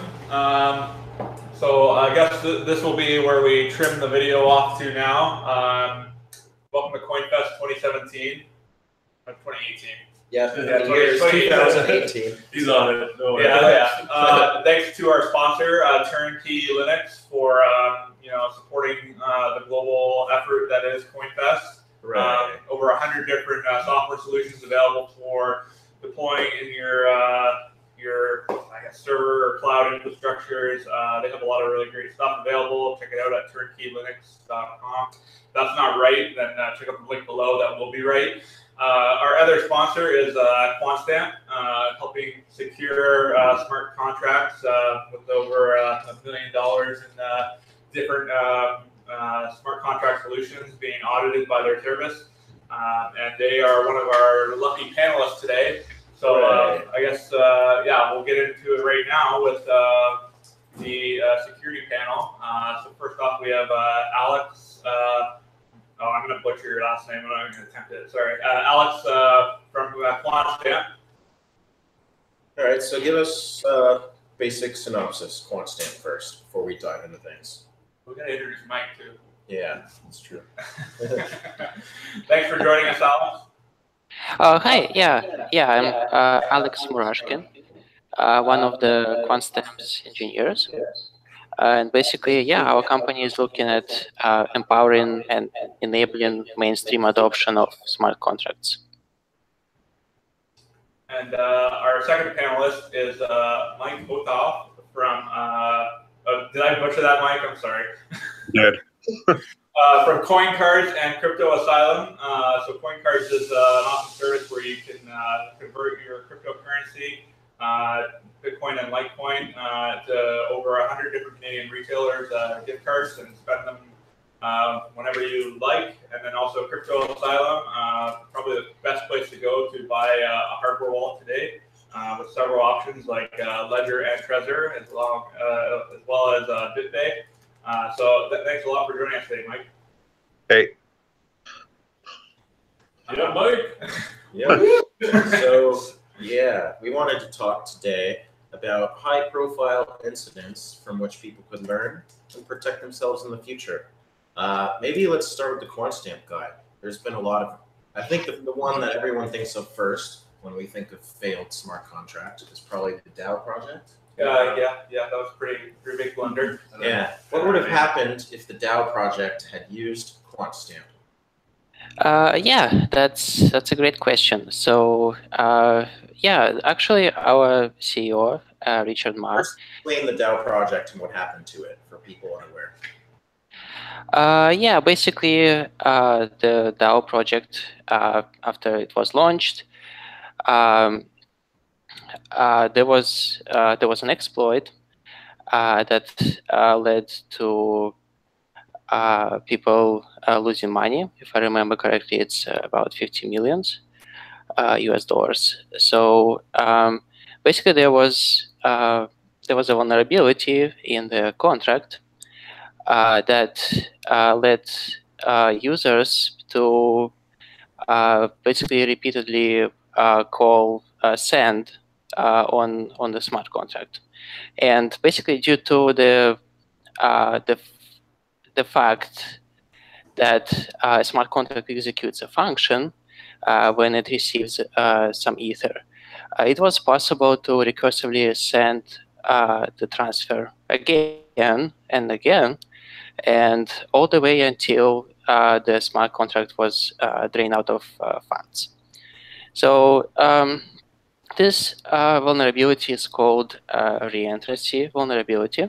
That's something that we've considered here at Quantstamp, and apparently there is a way to detect that vulnerability using symbolic execution. So basically what could have happened is if the smart contract was audited before it got published, one of the tools would show a warning that the smart contract could potentially be vulnerable to the reentrancy vulnerability. So what this would lead us to is we would pretty much write up a set of recommendations. We would manually confirm whether this is really a vulnerability or not, because sometimes there are false positives. And after that, we will basically provide our recommendations on how to mitigate that. Yeah, and for this particular exploit, there is basically a pretty simple code fix that could pretty much could have prevented that. If the smart contract withdrew the funds, basically decreased the balance of a user before the actual send, then this whole thing would basically work as expected. Yeah, so that's basically one of the examples of what actually happened. And actually, our CEO was one of the victims of this exploit as well. And there is basically a way to mitigate that and basically to make smart contracts more secure and to facilitate mainstream adoption of them is something that our company is actively working on.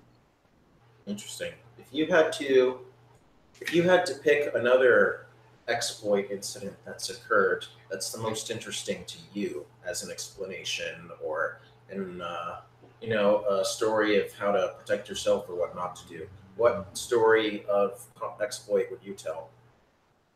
Yeah, so there was a variety of exploits.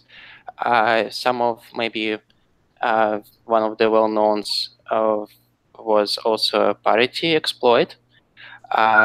There were actually a few of them, but the one that was probably the most famous, it was in November last year when there was a bug report on GitHub.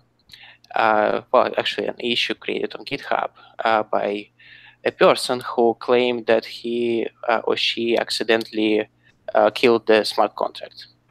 So that's what happened there is basically the smart contract. So the suicide function. So there is a function that basically lets you destroy the contract. Was called on that contract, but the intended way of using that was supposed to be the owner, after the owner thinks that the smart contract is no longer necessary to have, is basically to invoke that method and this way make the contract inactive, right? But what happened in this case is that there was an exploit, a vulnerability that let pretty much anyone become the owner of the smart contract. And once you're an owner, you can do all sorts of things, right? So you can either withdraw funds to your own account, or you can basically lock this lock this smart contract pretty much for everyone if you call this destroy function on the smart contract. So that was kind of like another example of basically something that was missed, but led to very big losses. Interesting. Was the vulnerability in the smart contract code or in the underlying Ethereum code? Is that still a risk? Is having something a vulnerability in the underlying Solidity or bytecode? This was basically well, it was a vulnerability in Solidity. Basically, the default, if I recall correctly, the default modifier on functions was public, I think. So basically, what it led to, and actually it wasn't even on the main smart contract. It was on the library that was referred by the smart contract. So yeah, it's still possible. Like if someone accidentally publishes a smart contract that lets anyone else to initialize it, right? So basically what happens is if you have a smart contract and you have a public method on that smart contract, some other people can invoke that, even whether you, and this part could be missed during testing. So, yeah. Are the hackers, so to speak, sort of looking at bytecode and reverse engineering that to find out vulnerabilities? Is that how that process works these days? Yeah, I mean, sometimes the owners actually publish the source of the smart contract on websites like Etherscan. Basically, this way they, yeah, so it's pretty much like it makes it easier, yeah. But I mean, it's a trade-off between security and trust. But even if there is no source of smart contract, the bytecode of the contract is still on the blockchain. So assemble that and look at some instructions that are there. It's much more complicated, but like it's not impossible. Interesting. So one thing I find interesting is the degree to which you can automate this process. I saw there's also more in-depth beyond automated process you offer as well. So I'm assuming there's some limitations in trying to catch everything with an automated script for this. Is that true? Tell me about those limitations, if any. Yeah, for sure. So the first thing to consider is there are various ways of analyzing a smart contract. So one of the common ones, and basically not just for smart contracts, but for any code, is static analysis. So basically trying to look at the properties of smart contract of any code, basically, without trying to execute that. So of course it comes. There are some pros and cons to this approach. The pros is that you don't actually have to run the contract.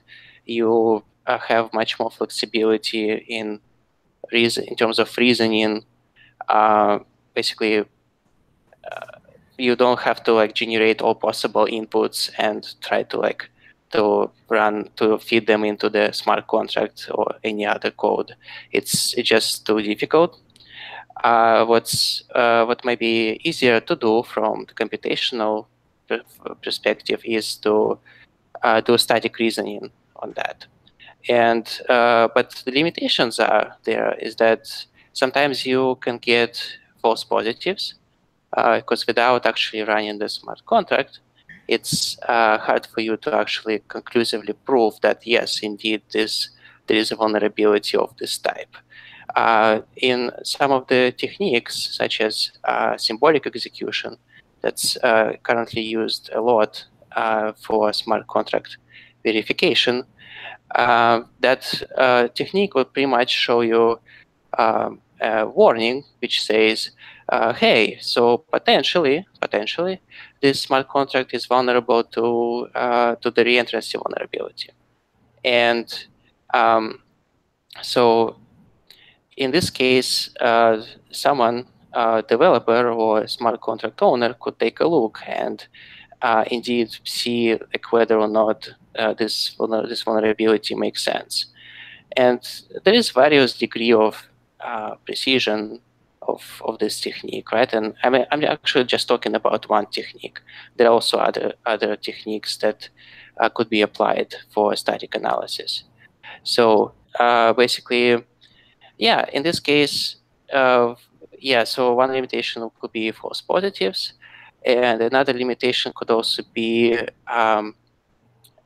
so some algorithms for verification actually do not guarantee completeness, right? So in some cases, it's just so challenging to examine every possible path through the smart contract and to make sure that we've considered all possible cases. So it's possible that some vulnerabilities that we maybe don't know yet about could be there. So for that, you would actually need to take a look more closely at properties that you want to validate, that you want to confirm or disprove. So having those properties or maybe some sort of specification could actually help to deal with these situations. So you mean the automated script can only catch vulnerabilities that it knows to look for that have been kind of known and found by people before? Yes. I mean, it depends on the technique. So some of the techniques they are more they work in this way, but we are still looking at other methods of examining the smart contract, also automated ones, to pretty much reduce false positives and to also to make it more future-proof. Interesting. Now, I wanted to talk more about some more traditional security vulnerabilities. Mike Olthoff and I were part of a string of, we don't know if it was the same hacker or a group of hackers, but here in Vancouver, we had a string of attacks on various community members. And Mike and I lucked out and didn't get robbed. And I think that, if you look, because my methods, I'll tell you how it happened to me. And I think it's important because I employed no coding. I didn't have to be a computer expert to protect myself. I took measures that anyone can take. For when it happened, he struck me first, if it's the same person, before striking Mike. For me, I was just watching television with my mother when suddenly I got kicked off my phone. My phone kicked me off Gmail. So I tried to reclaim my password, and then my SIM card stopped working. So then I realized I was under attack by someone fairly sophisticated. So I told my mom to pause the TV show, and then we did a tag team effort, because you have to realize that in a situation like this, it is a race. He wants to empty my accounts as quick as possible before I can get them back. So if you have a mom around in a situation like this, get her help, because you need to outrace this person. So what we did on my end was, and again, I failed to discover who it was. I was surprised. I barely managed to safeguard myself, which was first he went through my Poloniex, my Bitrex.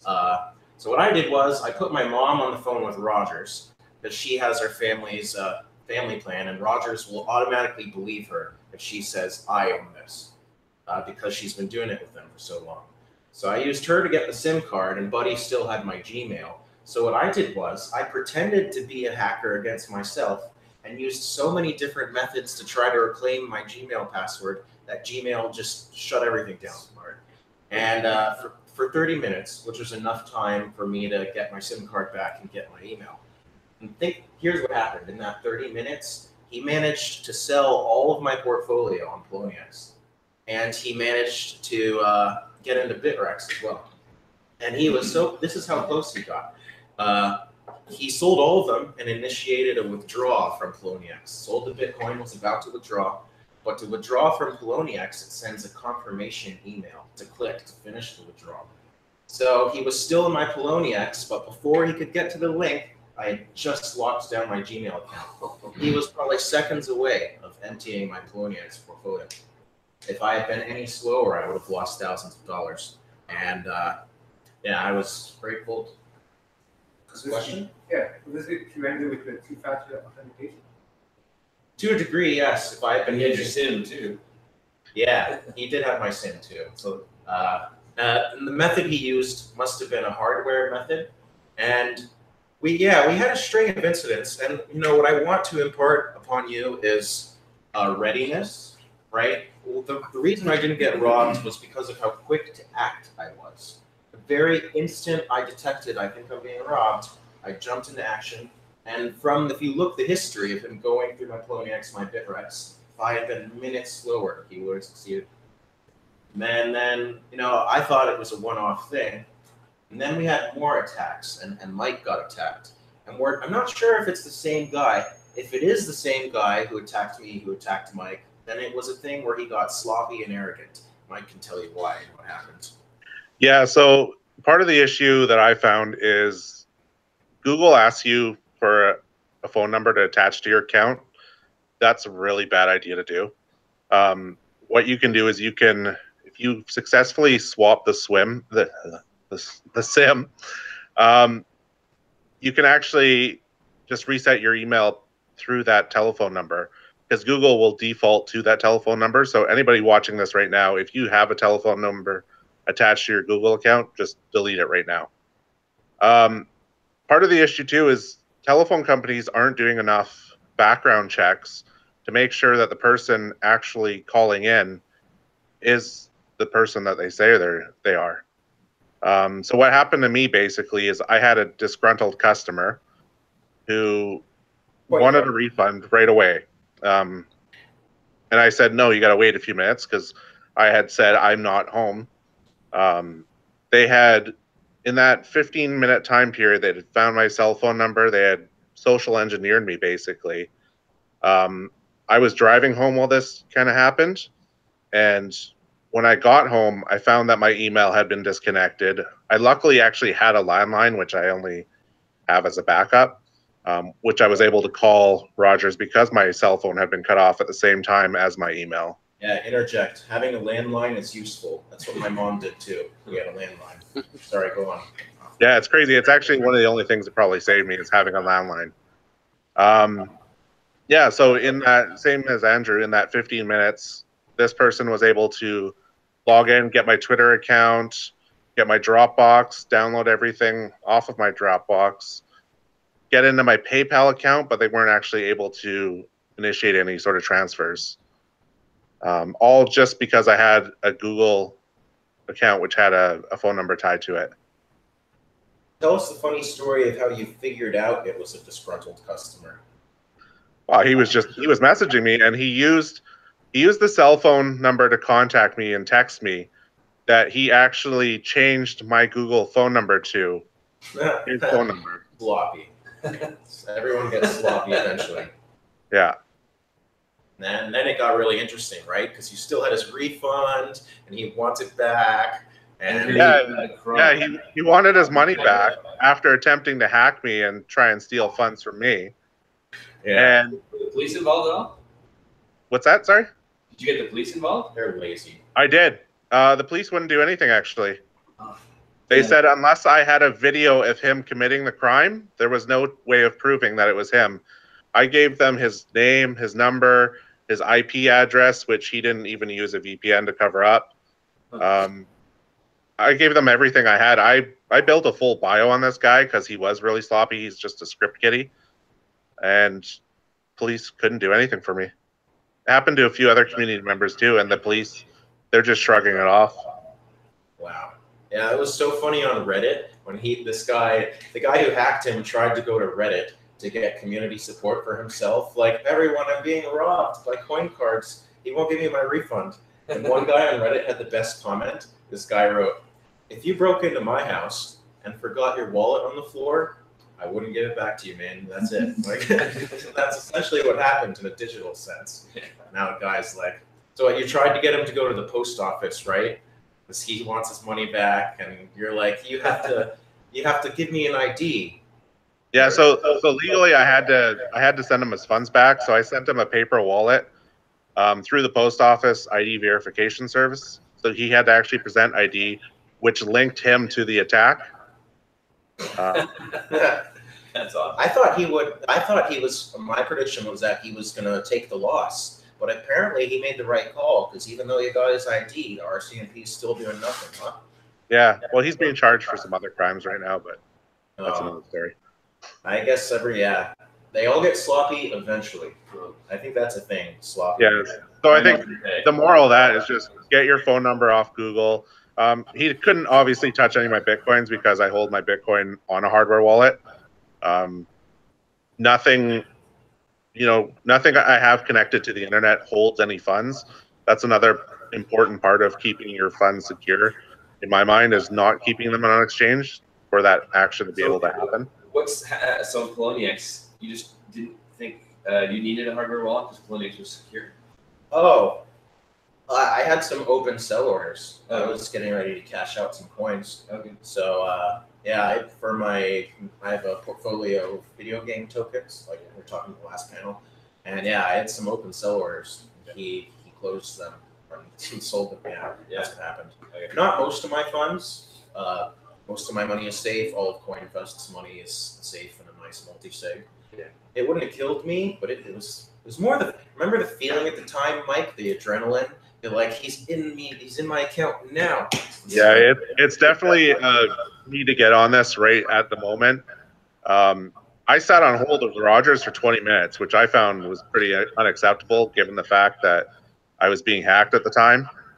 Yeah, I'm glad. Yeah, it's interesting how it also amplifies the harm is when you actually also feel exposure, right? So it kind of, you really feel bad that someone else is kind of trying to mess around with something that you possess, right? Or something that you really value a lot. We had a similar thing of a friend of mine. He had a custom swap as well, and he's an American telephone company. And yeah, he just felt like he was being left high and dry. They didn't understand the gravity of the situation, but the hacker had been in the Telegram room with us and was like, "Oh yeah, no, they're being fairly nice. They just want me to pay to get all my stuff back. So yeah, like I can't get access to any of my funds, guys. You think you can send us some money?" Right away, we're like, "What's so and so's favorite movie?" Like immediately starting to do security questions. Like, "No, it's not the time for this, guys." It's like, "Okay, burning this chat right now." Interesting. No, it seems that mobile phone companies have very poor security practices, so it's easy to kind of. What's even more interesting about that is about 6 months before that, I had kind of self-identified with the phone company as a target for this.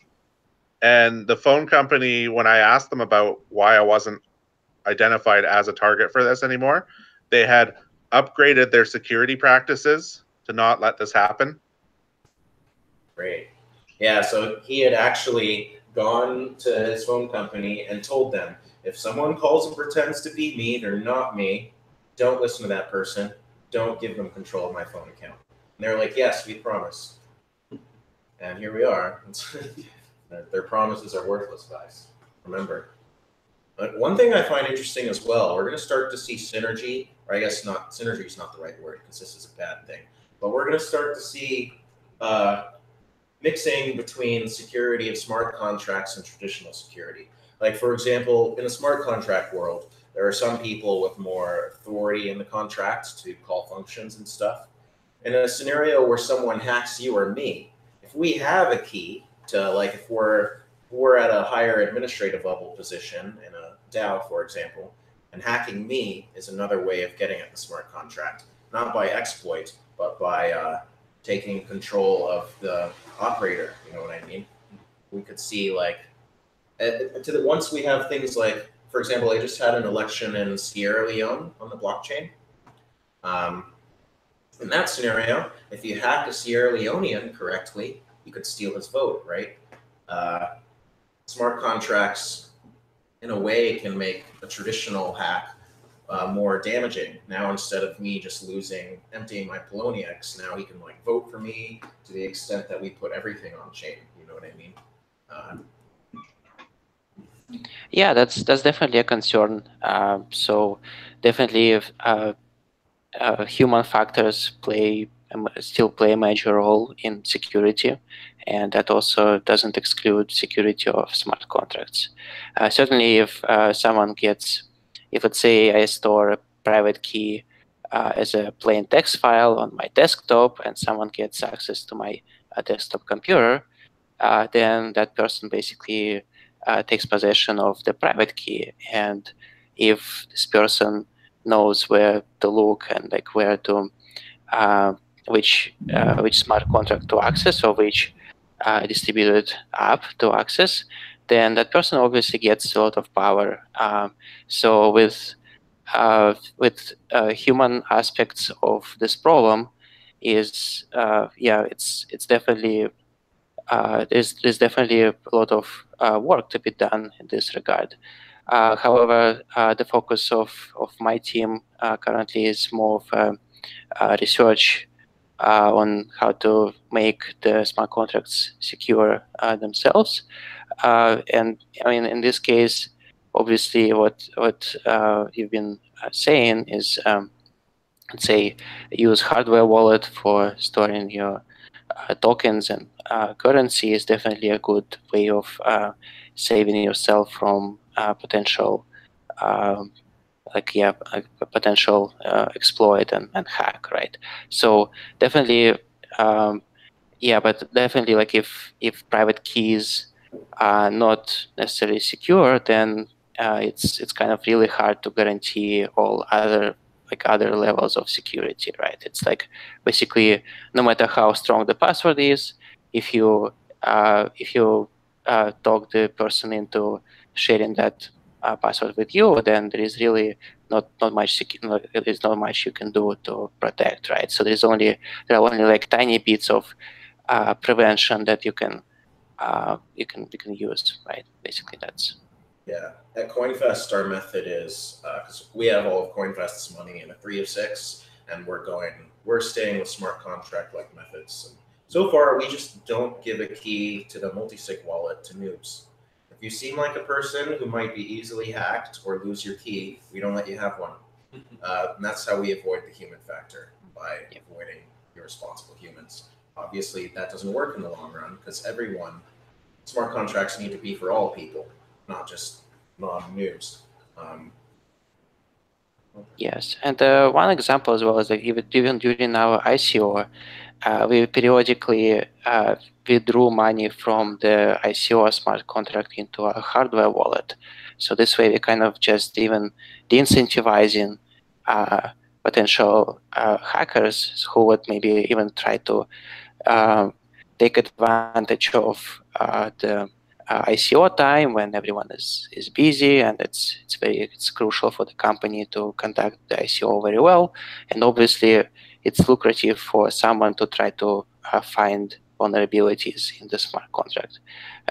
So that's basically another measure could be taken. Yeah. Very interesting. Any questions from the audience? Any of them? No? I'm curious about some of the instances around, hardware wallet security, because there have been some really good scams with reselling on eBay and stuff. I don't know, maybe Mike can highlight this story, because I thought it was actually. I remember that story. Yeah. Yeah, that one was actually pretty clever. As far as hardware wallets go, I'd say get them from either an authorized reseller or directly from the merchant itself. Some of these scams are getting pretty elaborate. Like that one that you're talking about is where they sent a 12-word or 24-word passphrase with like a scratch and win ticket over top of it. So you had to be like, or they said, you have to scratch off your words and then we'll input it into the wallet and put all your money in there. You're good. Of course, they had a copy of those words, and as soon as the wallet was funded, they just empty it. I've seen some pretty crazy ones on Amazon too. I've seen devices that have been swapped out. Like I've seen a ledger, which was just swapped with a USB drive, and a lot of noobs just won't know. They'll just, this looks a little different from the picture. So there's a lot of hackers out there, and they're trying really hard to get your money. So you gotta kind of. So I guess I have a question. Security-wise, I think that Andrew made a very good point. Whether that is mix or the start of having blockchain in the day-to-day lives as well, or like combining those two things. Where one side is definitely the network security or your computer security or whatever, but then the other side is the human use. So once it comes, for example, to an election, what you could technically do is same way a government would issue you a voting card or whatever when you go to the elections to vote. They could do that with a blockchain, or with blockchain, they could give you a token and you could basically scan that and give your vote. But then if you lose your card, then you lose your citizens' rights. So therefore, like, who is going to keep a backup of that? Is that the government? Like, then you go into all these other.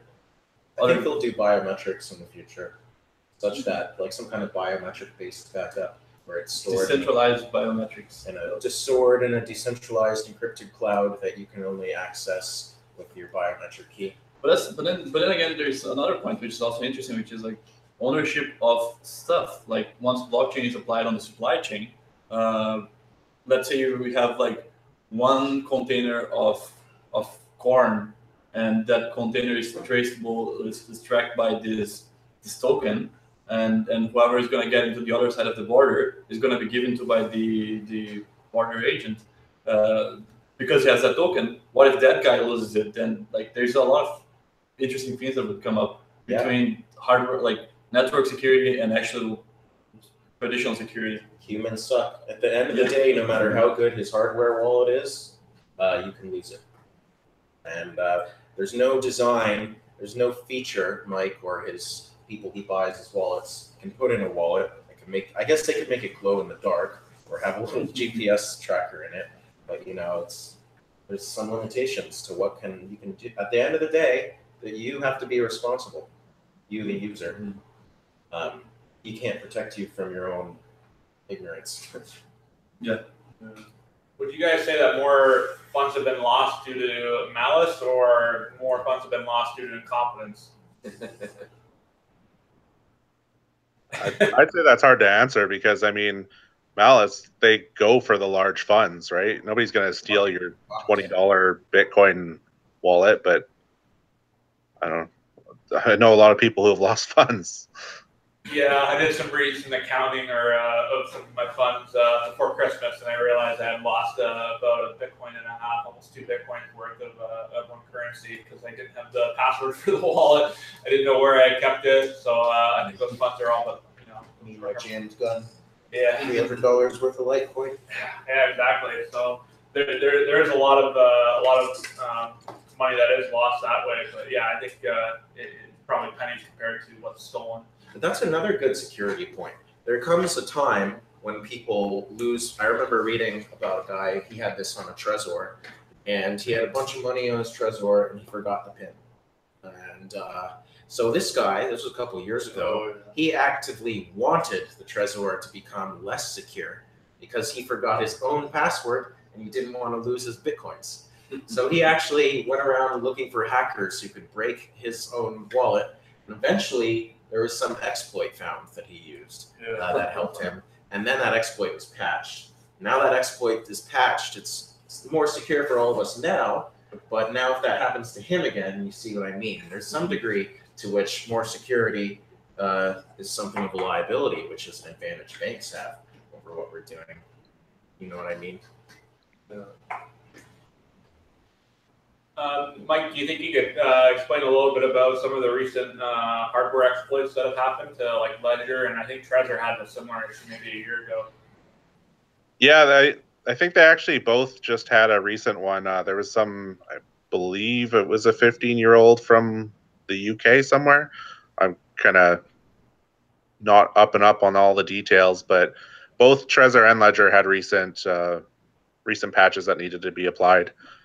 I don't know the technical details. I don't ever really get into the technical details of those, but it seemed like it was a man in the middle sort of attack of like if someone had physical access to your device, they were able to put whatever address they wanted to on the screen.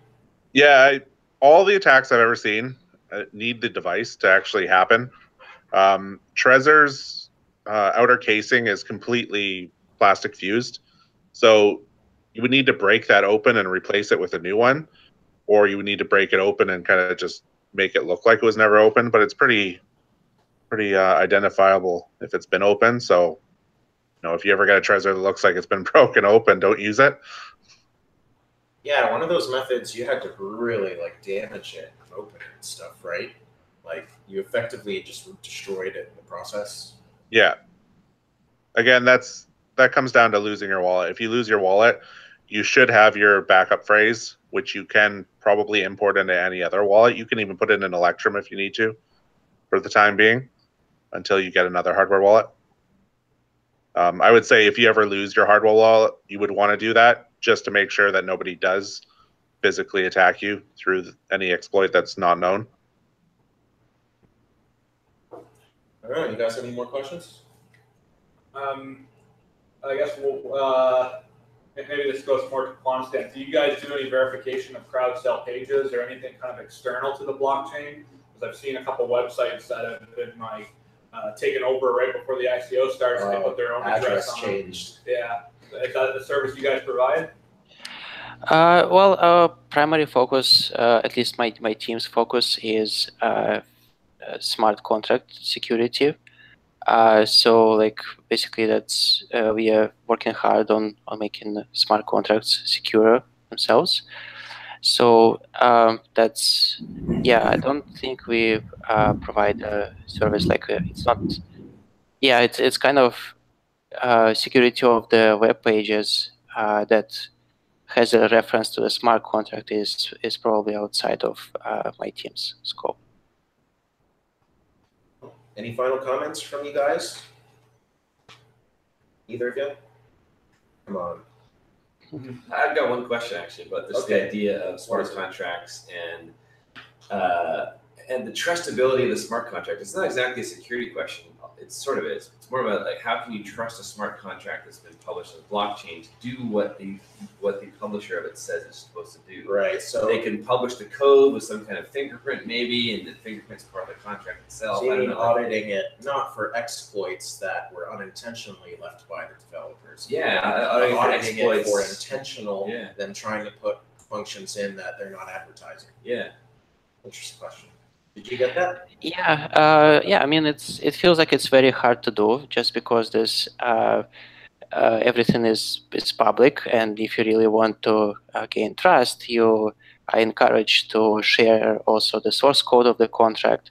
So it's really hard to sneak something into a smart contract that does malicious things, right? Sorry, is there a mechanism to ensure that the published code matches the smart contract? You can see it on the blockchain, yeah. Well, the code isn't on the blockchain. The bytecode is, but the Solidity code's not there.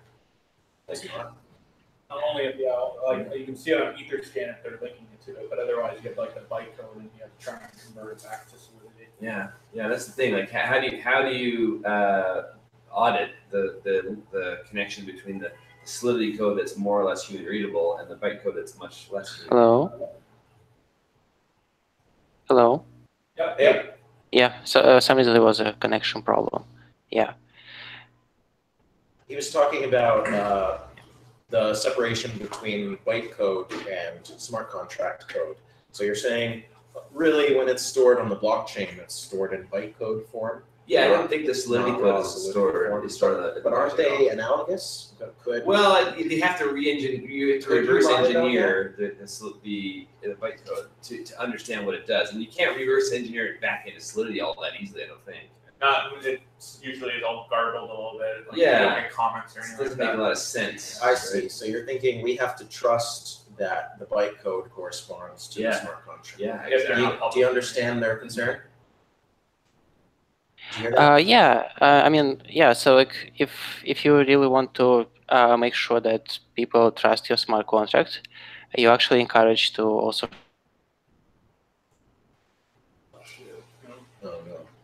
But just like hashing, I guess.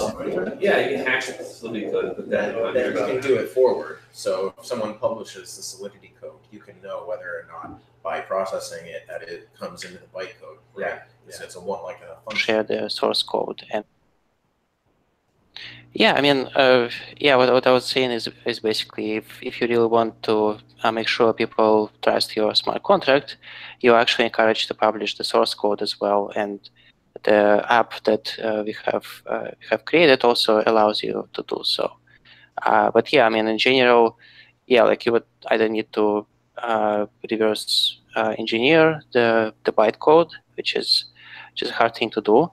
But on the other hand, it's really hard to get users to trust your smart contract. Like, I mean, to make sure that the smart contract even works in the way you described without actually disclosing the source code. Cool. Any more questions? What time will Adam be joining us? Is that 15 minutes. Oh, 15. Well, we can do some Bitcoin price predictions. Bitcoin price predictions. Yeah, everyone's favorite game. Let me just share my screen. The loser is embarrassed forever. Can I just launch a question before? Yeah. Sure. So just dreaming a little bit here. What do you guys think about quantum computer and how can that affect the network in general and security and all of those things?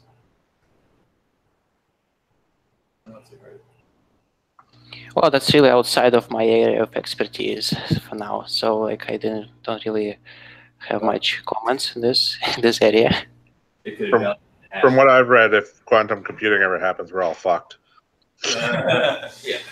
We're going to need to do a hard fork, I think, to upgrade the hashing algorithm of Bitcoin and even the addresses too, I think.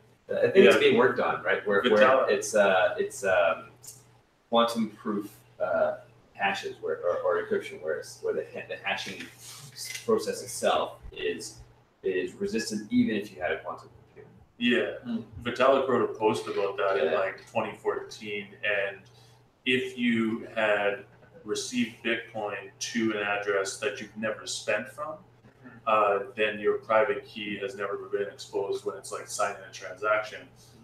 So like if quantum computing happened, you'd send it to a new address, and then they'd update the network with a new hashing algorithm or transaction signing algorithm, and then you'd be safe sending money from that. So there is a solution to it, but it would like Alex was saying, it would require a software. Yeah. Well, the key thing is the level of security for like a paper wallet or a hardware wallet that you've never spent from versus one that's had at least one signature broadcasted.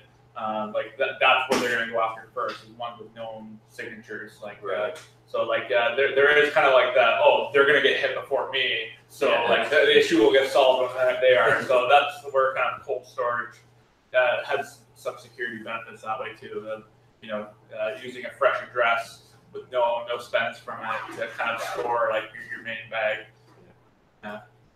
That's just my kind of outlook on it. If there's any questions from the YouTube chat, feel free to mention them or write them down here, guys. But yeah, people have been buzzing a little bit. There's a great article on the SIM swapping that we were talking about earlier. If you go on Medium, it's crypto SIM swap. He's looking up one article describing how he was kind of hacked by what he believes to be a team of people. Where they're working in unison. So make sure you have your mom ready to help you when you need to fight back. You got to have your own crack hardware team on it. All right. So I got the chart up here on the other screen. So Alex, what do you think the price of Bitcoin is going to be in 1 week's time? We have a couple guesses from our earlier panel. I'd be really interested to hear your prediction. Well, I know I'm not giving any predictions. It's and I'm not actually Well, it's just for fun. So if you want to throw out a random number, like what's your favorite number between 1 and 10,000, that will work too. No, I will pass on that. Thanks. That's a first. All right. Well, Mike, I assume you are a little more courageous in setting some predictions for the price. What's it at in U.S. dollars right now? $6,762. Okay, so let's go 7,200. Oh, yeah. I guess 7,000 last session. You almost priced or did the prices right on me.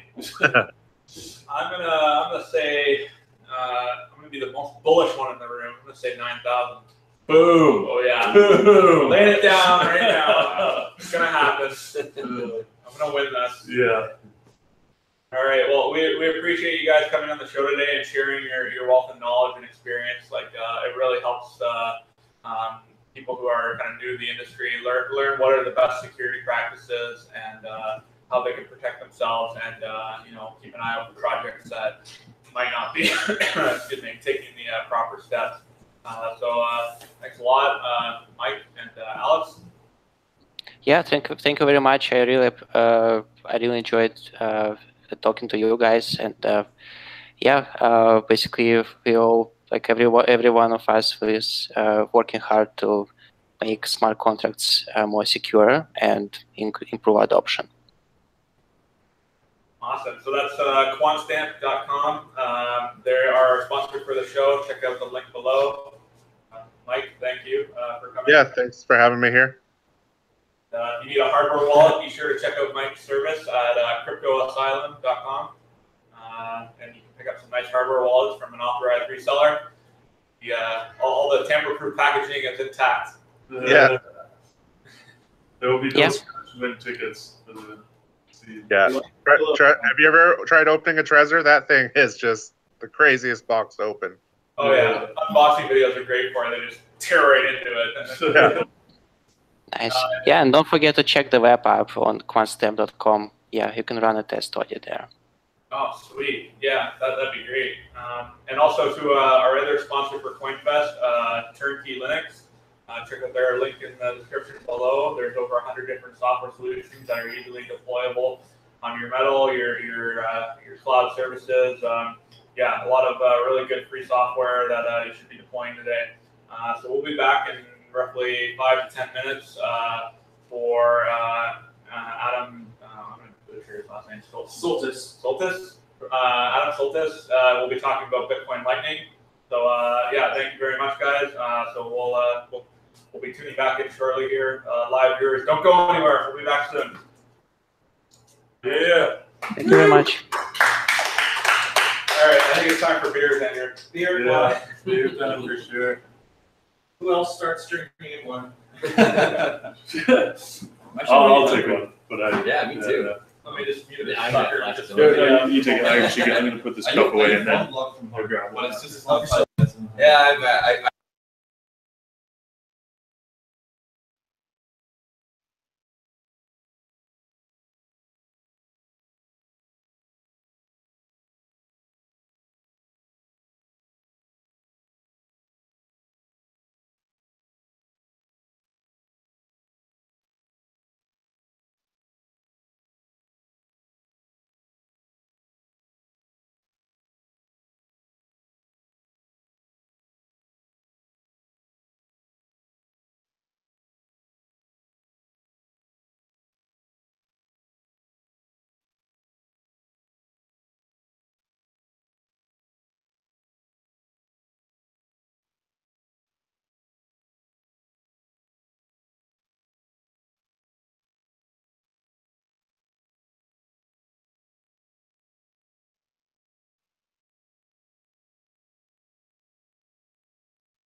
Hey guys.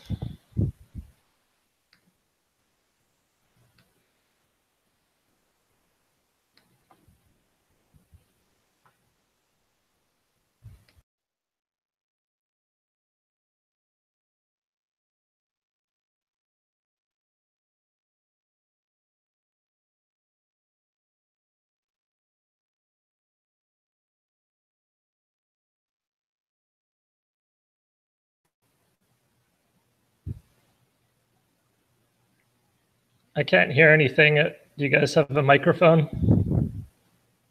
Hey, Adam. Hey, hello. That's why I'm alert. Hi. Okay, well, I can turn the recording to this moment right now. And yeah, we start, guys. Okay, so I'm Adam Soltys. I've been interested in Bitcoin for quite a while and looking at the Lightning Network lately. I started building a Lightning wallet called Coinos that we're going to hopefully use in the next couple days.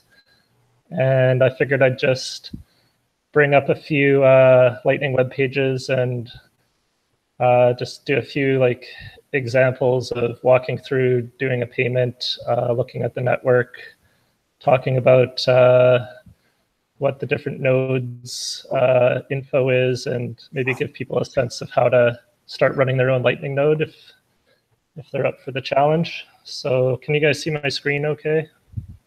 yeah, we see you seeing us. Okay, let me just change tabs. Great, guys. You guys look great, yeah. You see my terminal here? Yeah. Okay, cool. I'm probably not going to bring that up right yet, but start with just looking at a view of the Lightning Network.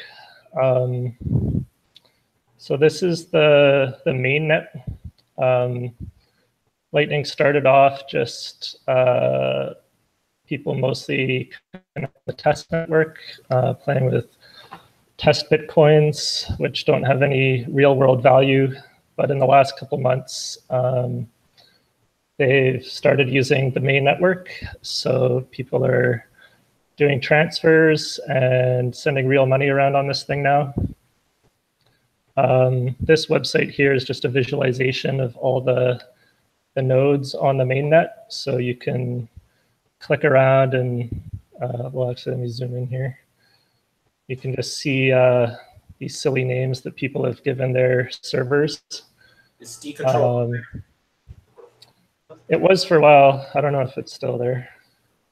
I had a node running at decontrol, but I haven't kept it up to date for the last little while, so I don't see it here right now. This box in the left, the top left, lets you search. So let me try to find my node.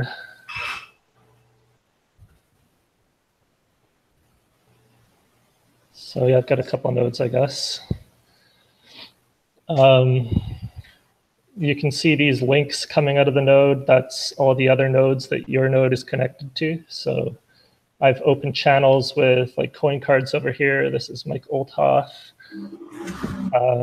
He's accepting Lightning payments at his gift card site, so you can purchase gift cards with Lightning. Maybe we'll look at an example of that later. And I just opened channels to a few other random nodes, mostly just like clicking around and finding ones that already looked kind of well connected. So hopefully I can be connected up to a few different peers that are going to be online and have channels to a lot of other people on the network. So the way this works is when you want to send a payment, if you're not directly connected to someone, like if I wanted to get a payment to coin cards over here and I didn't already have a channel with them, I might be able to route my payment through other people. So, or the software would do that for me. So I would connect up to this guy and he'd connect up to, I don't know, someone else who's then connected up to someone else who's eventually connected up to coin cards. And as long as there's a balance in all those channels, that they all have some capacity that they've prepaid up front to open the channel, then yeah, the payment can go through those. So I would send, say I wanted to send $5 to CoinCards, maybe it would send $5 to this guy, and he would say, okay, well, he's trying to get to CoinCards, so I'm going to send $5 to this guy, and then this guy sends another 5, and it eventually makes its way through. So this is actually one of the areas where people are still running into all sorts of issues using Lightning, because not everyone on the network is very well connected, and there's a lot of nodes running software that gets out of date, and it's moving so fast that some of them, they're not speaking the same language like that the other nodes are, or they just have bugs that haven't been fixed. So you'll be trying to route a payment and it'll hit a node that just isn't working properly, or it's gone down or whatever, and it'll get stuck. So it seems to be getting a lot better though, just in the last couple of weeks. There's a lot more people online, and I've just been able to get most of my payments through. And I find that the bugs are getting fixed very rapidly. So the teams that are building the software that runs Lightning, there's the LND client. I'll just bring up the website for these guys.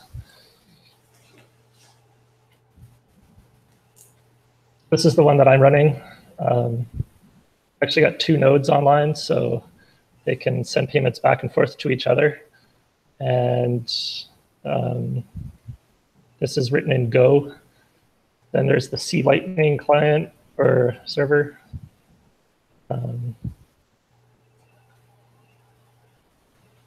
This is made by Rusty Russell and the team and Christian Decker and the guys at Blockstream.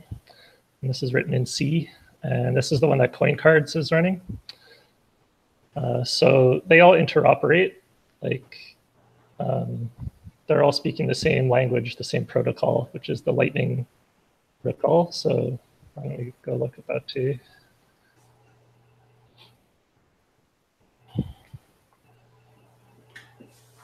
This is all tracked on GitHub, so it's all open source. This is the specification for the protocol. So if you want to go and read about exactly what messages can be sent and how the clients and servers are supposed to respond to them and what they do to open channels and handle transactions, it's all defined here. And this is a joint effort by all the teams that are building Lightning. So they're all trying to adhere to this one specification. And these different implementations, they're all written in different languages and by different teams, but they can talk to each other. So maybe let's just jump in and try sending a payment and see what that looks like. Feel free to interrupt me at any time. I don't really have any script that I'm following. I'm just winging it here. So just jump in if you have questions and stuff. So this is the wallet that I've been working on. I'll just go through registering a brand new account. We'll call it CoinFest. So this is a regular Bitcoin address here that I can deposit funds into. I'll just bring up an old school Bitcoin wallet, Mycelium, and scan this address here. It's multi-sig. Yeah, by default, it's using SegWit-friendly multi-sig addresses. So would all addresses doing Lightning Network stuff be using multi-sig addresses? When you open a channel, it's a multi-sig. That one starts with it's not actually multi-sig. It's using the P2S8, which Molt also uses, but this is actually just a thing for me to deposit to. But I guess you could say it's like SegWit friendly, but it's using the old P2S8 address where it starts with a 3. Yeah. So the really like new SegWit addresses will start with BC using the I don't even know how it's pronounced, Betch or Beck32, which is a more efficient format, but you might see those around too. But this one, so that older wallets can still handle it, it's using the older style. So let me just send like $5 there.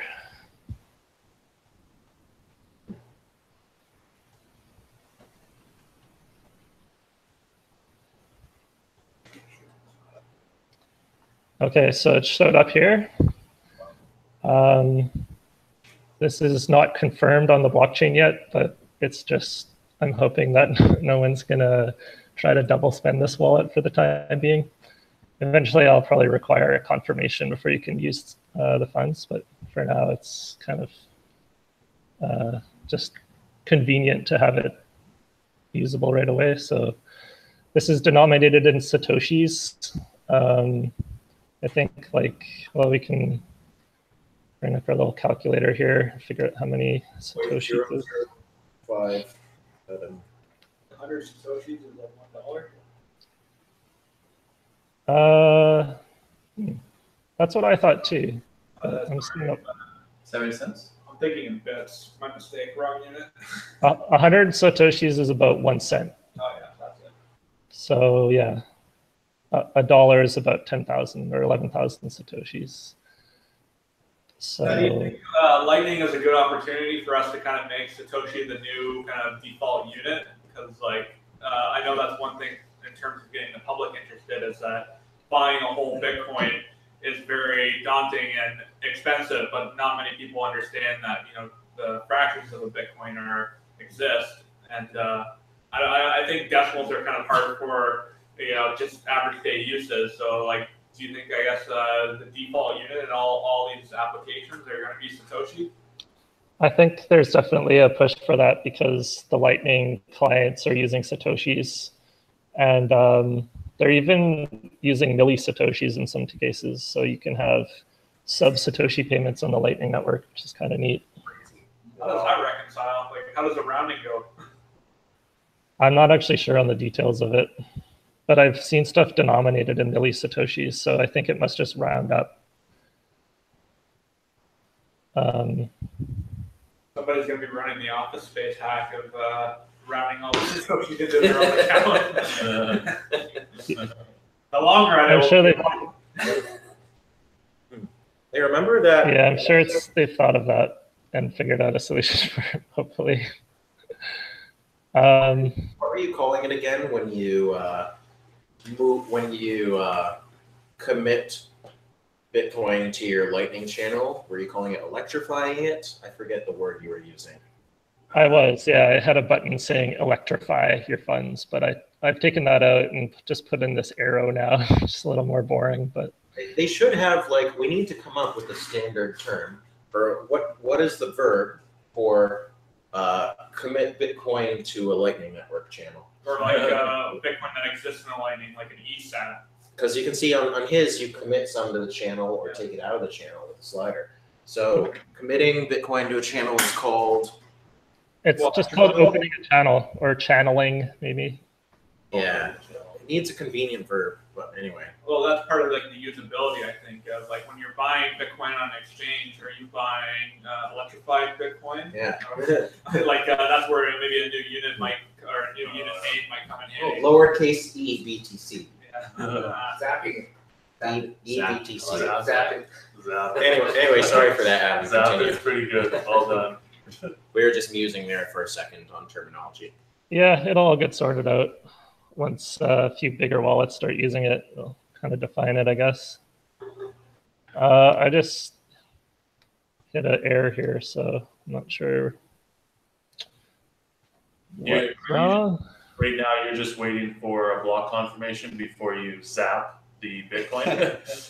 No, actually, I shouldn't have needed to, but I just got a server error, so I'm not sure what the issue is. I'm gonna look on my server right now. Take this moment to notify the public that Lightning is still considered as beta. Yeah, this is a good time to jump in and put our disclaimers in. Adam's the first to experiment with this stuff always. Listeners, Adam's the one who got me into Bitcoin. So if you like CoinFest, you should thank him too. Yeah, I'm not really sure what's happening. Oh, too many pending channels. Okay, so my node has too many people trying to use it right now in open channels, and I think I need to put in like a better error message about that, but it's just. I did post your app like on social media everywhere, the Google Play thing. Okay, so that's probably why. I was trying to keep it kind of under wraps because it's not very good at handling like a lot of people using it all at once yet. But that's a good question about scalability. Why doesn't the Lightning Network doesn't want you to have too many channels open? What's up there? It's not that the Lightning Network doesn't, but the particular node that I'm running right now is it's just running on a VPS that's a bit resource limited. And I think it's got some defaults in about how many channels that you can open and stuff at once. And itself has no limit to that. It's probably all configurable, but I haven't just gone in and tweaked the settings on it yet. All right. Well, yeah, I don't know if we're waiting for whether it work or not, but I got a question about. I opened up. I used your wallet last night. Anthony Tsu showed me how to use it, and I played around with it a little bit. And I was wondering on the Lightning Network map that you showed, we could see your node. It's connected to like four other nodes. Now, when I used your app last night, I opened a channel, but I don't see my channel on this map. So is the channel just registered on your node and that's only where it exists? Like I can't open a channel with other nodes kind of thing? So with CoinOS, it doesn't give you the option to specify who you want to channel with. I've just hard-coded in a bunch of peers that I've connected to, and it just cycles through those and opens channels with one of them. So eventually I'll build that in so you can open a channel to whoever you want. But I just wanted to shield people from any complexity or as much complexity as possible. Yeah, it's a very stage. As a first introduction, it's awesome. So yeah, if you look back on the map here, I've just got a few different peers that I have channels with, and these aren't in any way connected to your username at CoinOS. These are the aliases of the actual servers or the Lightning nodes running on these different servers. So yeah, you wouldn't see like your CoinOS username appear on this map anywhere. But if you ran your own Lightning node and you wanted to channel with CoinOS, you could look at the information down in the bottom left here. So every node has a public key, which is like their unique identifier. And it shows you, let me just hide that. It shows you their IP address and the port that they're listening on. So this is all the information you need to connect to this node and open a channel with it. So I don't think I have a node running on this laptop here, which is too bad. But otherwise, I would have shown you like the commands and stuff you could run to manually connect up to a node with LND.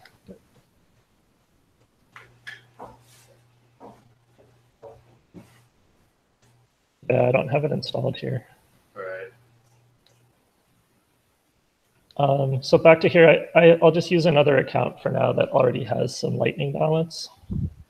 So once the node gets less busy, you should just be able to hit these arrows to move back and forth between a regular old Bitcoin balance and your electrified or on-channel Lightning balance. And once you have some funds in there, you can send a payment. So anyone want me to send them a Lightning payment? Does anyone have a wallet or? I don't know how to send you my Lightning invoice address, but we could try scanning it in the camera. Yeah, how about you want to send me a payment then? Because sure. I can't scan from my laptop. I don't have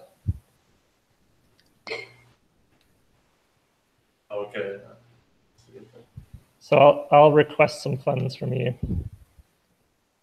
A lot of money in there. Yeah. I think I got $50 in my account. So. Oh, Oh, baller.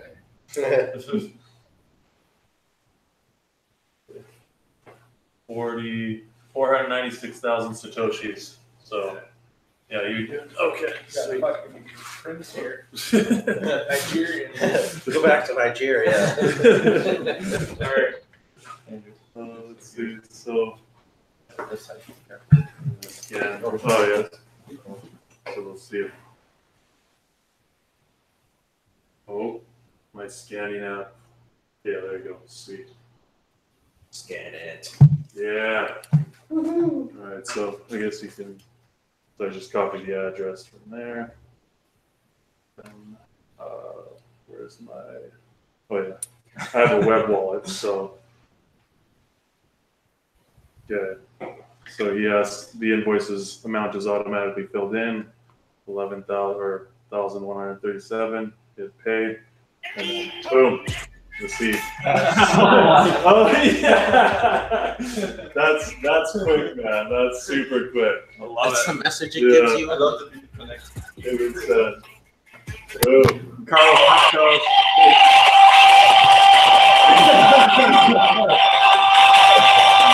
You son of a gun. That's amazing. Oh, that was worth the development time for sure. Yeah. It's right up. Spent more than I want to admit to getting that working properly. Yeah, so that's receiving a payment, and I could do the same thing here if I had an invoice number from you. I guess let me just try like another tab here. Incognito. You do everything incognito? It's just helpful because it clears all your cookies and stuff. Oh, right. Your thing gets messed up with cookies sometimes, right? Yeah, yeah. I see. Smart. So if I wanted to show pasting in, as soon as you put in like something that's a valid Lightning request, it's going to parse it and tell you who you're sending to. This is the node ID that we looked at on the map, and the amount and the date. And okay. That's like blowing my headphones out every time I do that. So. Oh, I never get old. the YouTube chat's on fire. No. Nice. Okay. Toolbox. Yeah, so that's my wallet. We can actually just show sending a payment to another site, like Y'alls. So this is like a site where people can post articles and put up a paywall so that in order to read the full article, you need to send a Lightning payment. So you can see the title of the article, and you can see how much this article has earned so far. But if you want to read the full thing, you have to send 1 cent. So let's try it. So they've given us this payment request here. Copy that. And asking for 150 Satoshis. And this is the Y'alls node, I'm assuming. Cool. You go back here, and now we can see the article's been unlocked. Oh, nice. Wow. A man in search of enlightening. Found Bitcoin fees quite frightening. He searched high and low, all but gave in though. Eventually, he found lightning. That was beautiful, guys. Yeah. You think so? Only for Bitcoin. And if we want to react to this, we can pay to add a reaction. Well, it's $1.43. Holy shit! Yes. Comments are expensive. That one is a fraction of a cent. So I don't know. Let's try that. Let's see how we send a fraction of a cent. It's the troll tax. Yeah. Troll. Oh yeah, so fraction of a cent, no problem. Fraction of a Satoshi, I'm not sure about. Nice. Cool. That's cool. This was part of the original envisioning of how people thought Bitcoin would change economics. The idea of sending a tiny little cent just to read the article. Because I would do that. Like if it's sometimes I come across an article and it's like you got to be a subscriber, and I'm like, no, but I don't want to see all of your articles. It's just this one. And this allows that. We can see here the fees that were charged to send that payment. 0. So that's the most important. So was that like a direct hop that you didn't have to pay any Satoshi for it? that's right, because I've got a direct channel to y'all's right now.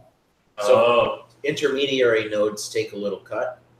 Yeah, they'll take, I think by default they were charging, I want to say 1 Satoshi, but I'm not sure right now.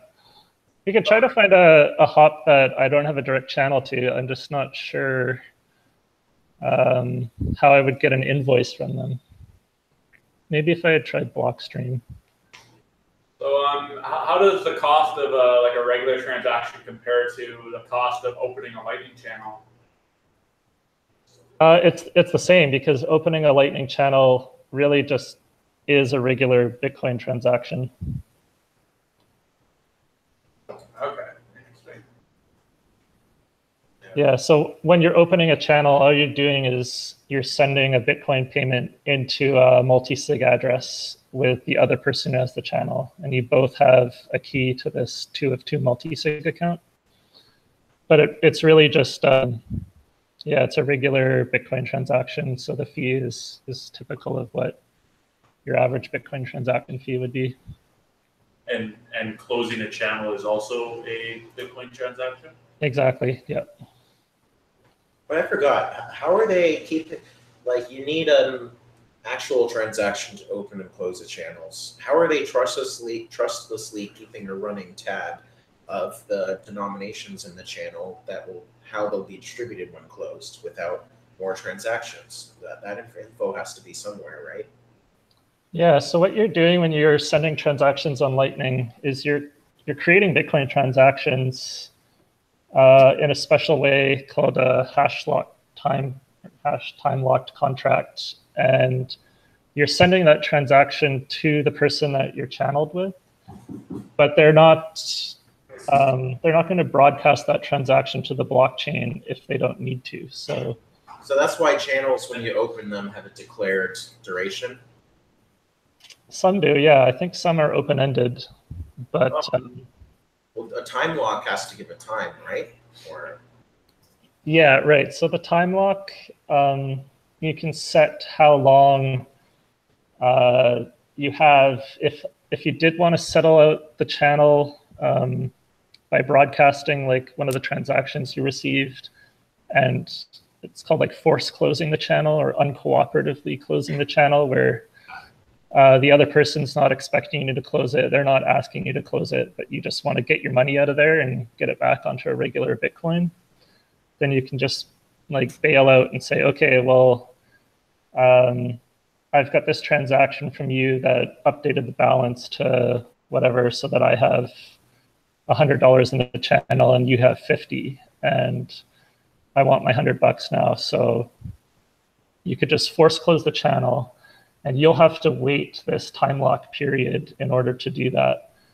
And that gives them the opportunity to make sure that you're not broadcasting a really old transaction where maybe the balance was 150 to me and 0 to you or something, so that the other person has this opportunity to say, no, that was like the transaction they're trying to broadcast is out of date.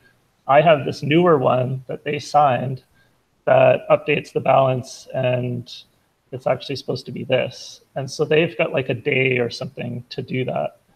So that's where the trustlessness comes in, is that whenever you're sending these transactions back and forth, the latest one sort of invalidates the previous ones, so that the person who's not trying to close the channel, they have this proof that if they broadcast their transaction, it kind of supersedes the expired one, and the network will recognize that one instead because it's not encumbered by the time lock. Where do these, so before all these transactions are committed to the actual Bitcoin blockchain, these transactions Lightning Network is using, where do they exist? Are they bouncing around Bitcoin's P2P network until commitment? No, they're bouncing around the Lightning Network. So you're just sending them over your channel through your Lightning node. So that's what these Lightning nodes, their main function is to keep track of all these transactions that are going over your channel. And it might not just be your transactions, but you might be routing other people's transactions. So if us in the channel are storing the transactions until commitment to the blockchain, what stops me from lying and saying I never received one in particular? The fact that the person who also has a record of the transactions on their end of the channel is going to see when you try to lie, because when you are going to the blockchain with an outdated transaction or an invalid transaction, they're going to be watching the blockchain and they'll see that you're trying to cheat. And at that point, they'll broadcast one of the transactions that's not time locked, or it's like the network can prove that it was a subsequent transaction that invalidated the one that you're trying to cheat with. And yeah, this is where I even get a little fuzzy on the mechanics of it. But yeah, if you try to cheat, they're going to be watching the blockchain for that, and they'll broadcast a transaction that says, oh no, like the one that you're trying to cheat with has been superseded by this one. Meanwhile, I've already walked away with my cup of coffee, and maybe the vendor's not going to get his money or something like that, right? Like, well, no one's going to do that for a coffee, but your place stands. But yeah, I mean, it's a like house or a car. Yeah. Is it possible? Like, there's a time lag between when you conduct the transaction and when it gets submitted to the Bitcoin blockchain, right? So describe the peer-to-peer network that these transactions are bouncing around on before commitment to the Bitcoin blockchain. Like, all of us on the Lightning Network can see any Lightning person's transactions issued such that you couldn't lie? No. So the transactions, they're not public on the blockchain or anything. They're going between these individual nodes. So I can look at all the transactions that are going through my node, but that's going to be a small subset of the total amount of transactions. Yeah. Right. I guess thinking about it, if it was me and you in a channel, if I tried to lie and say I never received a transaction or never issued that transaction, and that when it got to the closing the channel point, I guess in signing the transaction, I would have had to use my key, and that would be a thing you could cryptographically prove. Exactly. Yeah. These transactions are real Bitcoin transactions that are signed by the other person's key. Yeah. And that's the thing, is you can take them and broadcast to the blockchain anytime that you want. Yeah. So once you've made the transaction, even if your counterparty is the only other person storing this transaction, if he can provide it, he can prove that you used your key to sign it or stop it. Yeah. That sounds about right. So you've basically signed over the money to this other person, but yeah, they're just not broadcasting it because it's advantageous for both of you if you can keep the channel open, right? Super cool. So how does Lightning compare to like Ethereum's version of payment channels where they're using like the Raiden network? Is it pretty much a similar construct, or is it something that you're not too sure of? I'm not too sure about it. I haven't looked at Raiden at all. And I don't even have that deep of a knowledge of the Bitcoin Lightning Network. I've just been using some of the higher level APIs and stuff that like the LND node provides. So all these low level details of how the transactions are crafted and how they're routed and stuff, but I'm just sort of tapping into other people's work who have done that groundwork already. Adam, have you experimented with Lightning Network on altcoins? Yeah, I booted up a Litecoin node, and sent a few Litecoin testnet payments around. And What I about even, atomic swaps? yeah, I did try tried going through this example. One of the Lightning Labs guy, I think his name's Christopher Fromnecht. I don't know if I'm saying it right, but he was one of the guys looking at the atomic swaps thing, and he made a fork of the LND node that allowed it to run Bitcoin and Litecoin both simultaneously. And you could open channels like on both networks, and then do this swap where it has like a built-in exchange rate that it uses to figure out the price of Bitcoin in terms of Litecoin. And you could send Bitcoin over one channel and at the same time request Litecoin over another channel. And it would make sure that when that transaction takes place, it's done in a way that it's atomic, which means that the person sending the Bitcoin is going to receive the Litecoin at the same time, and there's no risk that they could send the Bitcoin and the other person might wait and then just not send the Litecoin, or vice versa. So it's like an instantaneous swap of two currencies. And I almost got it working, but I ran into some like error message or something that I never quite figured out. But he made a video on it. You want to see his example? I plan to use atomic swaps for ESL coin because a decent blockchain is better at a certain task our DAO needs to accomplish, but most of what we do needs to be on Ethereum.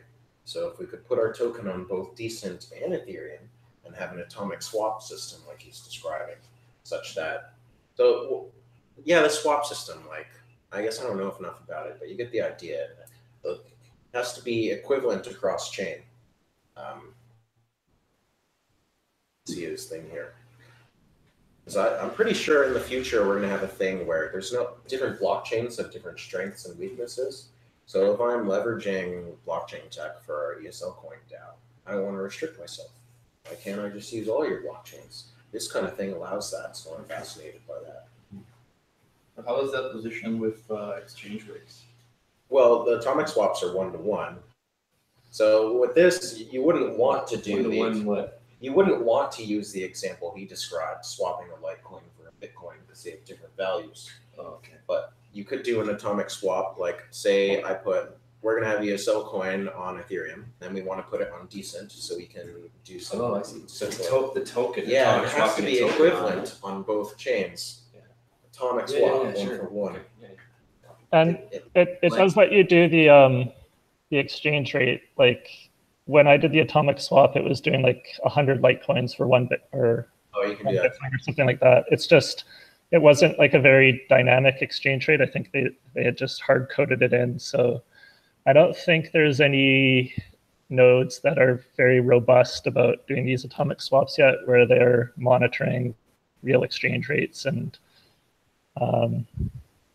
even this, I don't know if they've tried it out on mainnet, because last time I looked at it, this was a couple months ago when everything was still just being done on the test nets. So it was sort of a proof of concept, but I don't think this stuff is working. More kind of there's robust data for it, right? Like, in order to get that data on chain, it has to come from some good sources. So like that's maybe something that still needs to be developed is some oracles of price data. Yeah, that'd be useful. So one of the first applications that kind of was a victim of the high fees was tumblers or mixers to help anonymize Bitcoin. Is this something that like Lightning can kind of help bring back or happen in a new way? Yeah, so for anonymity, I guess Lightning is really going to help a lot because they're pretty close to having it all working over Tor, which is one thing. But the other thing is that, like we were just kind of talking about, all these transactions that are taking place on channels, they're not fully public on the blockchain until someone wants to broadcast to close out a channel. So the majority of payments that are going through here are going to just be between a couple of nodes that you're having to route through, or you might have direct channels to the people that you want to pay, and then you don't have to go through any intermediaries, and none of your payments are public in that sense. So like if I wanted to just connect to y'all's directly, and then we do like, I don't know, tens of thousands of dollars worth of payments over several months, as long as y'all's doesn't broadcast them all and I don't broadcast them all, then no one else is ever going to see them. All they're going to see in the end is this closed channel transaction, which just says, okay, you both put $10,000 into the channel, and now y'all's is walking away with 4,000 and Adam's walking away with 6,000 or whatever.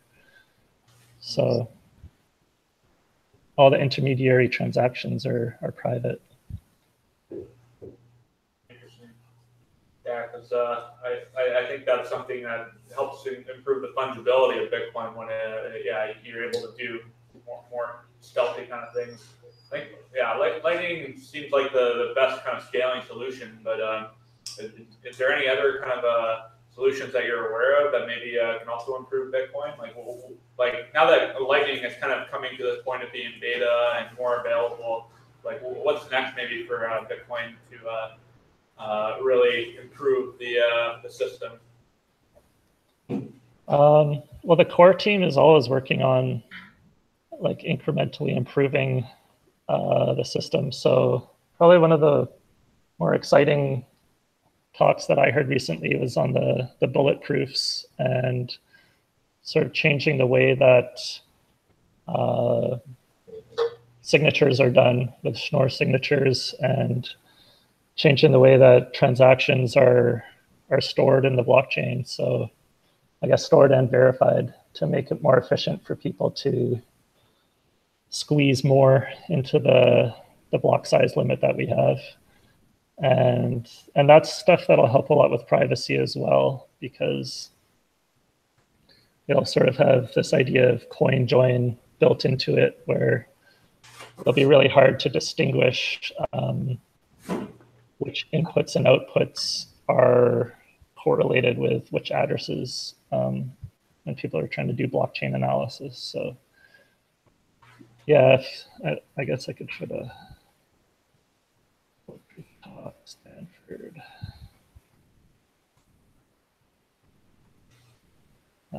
Bulletproof executive, that's not what I want.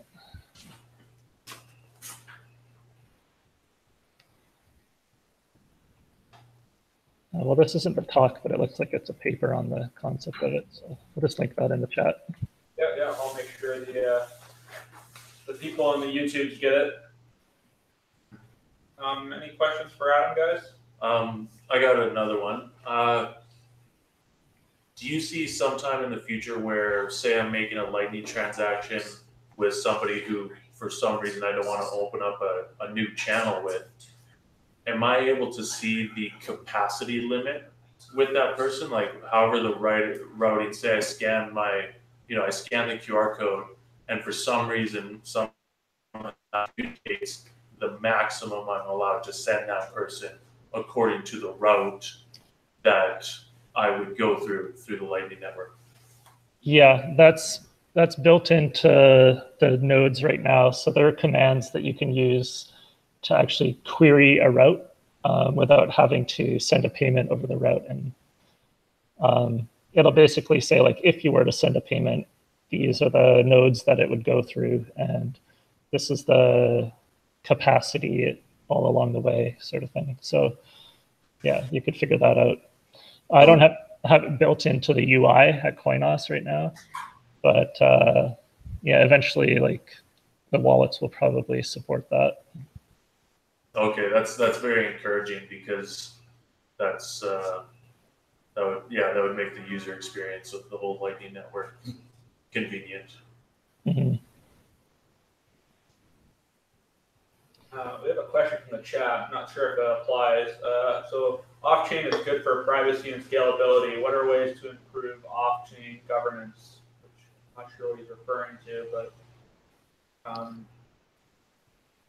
yeah, I'm not really sure about governance. It's too broad and vague a thing for me to really respond to.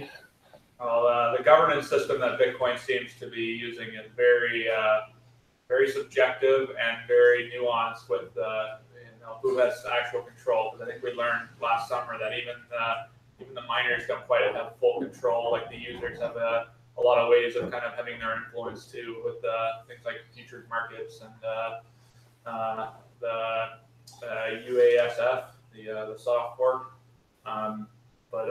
Yeah, it's definitely something that it would be really interesting to see some new solutions for, maybe quantifying the governance system of Bitcoin. But I guess my take on that is with open source, it's just sort of a chaotic mishmash of meritocracy where the best systems rise to the top because the smart people who spend the time looking at them and trying them, they eventually weed out all the fakes and the scams, and the people just making the most technically superior solutions are recognized. And yeah, it's like the evolutionary process or survival of the fittest, right? All these different coins and projects and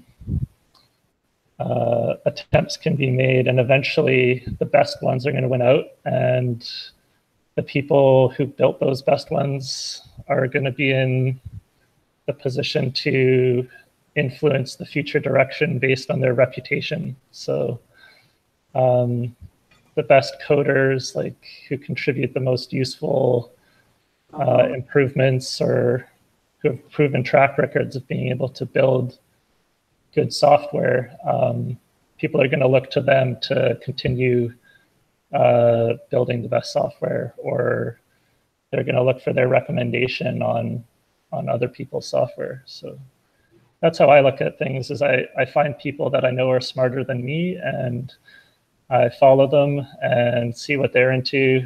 And yeah, I think eventually the best solution will arise. Cool. So for anyone wanting to participate in Lightning or get involved or just even try it out, what should they do right now? Hop in the Lightning Slack or the Lightning IRC channel, and there's a Lightning community. Oh, not Slack. Lightning versus.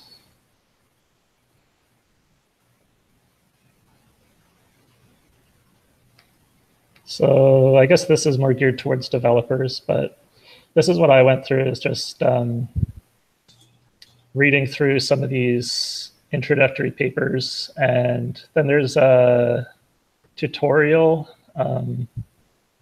that you can walk through setting up your own node and sending payments and stuff. So yeah, this is a good resource to read about things. I can link that to the chat too. Cool. Okay. So since we're kind of coming to the end of our conversation here before we head to Wade's Coffee for 2:30, we've been ending every panel with a Bitcoin price prediction. So Adam, what do you think the price of Bitcoin is going to be next week at this time? In Canadian or US or?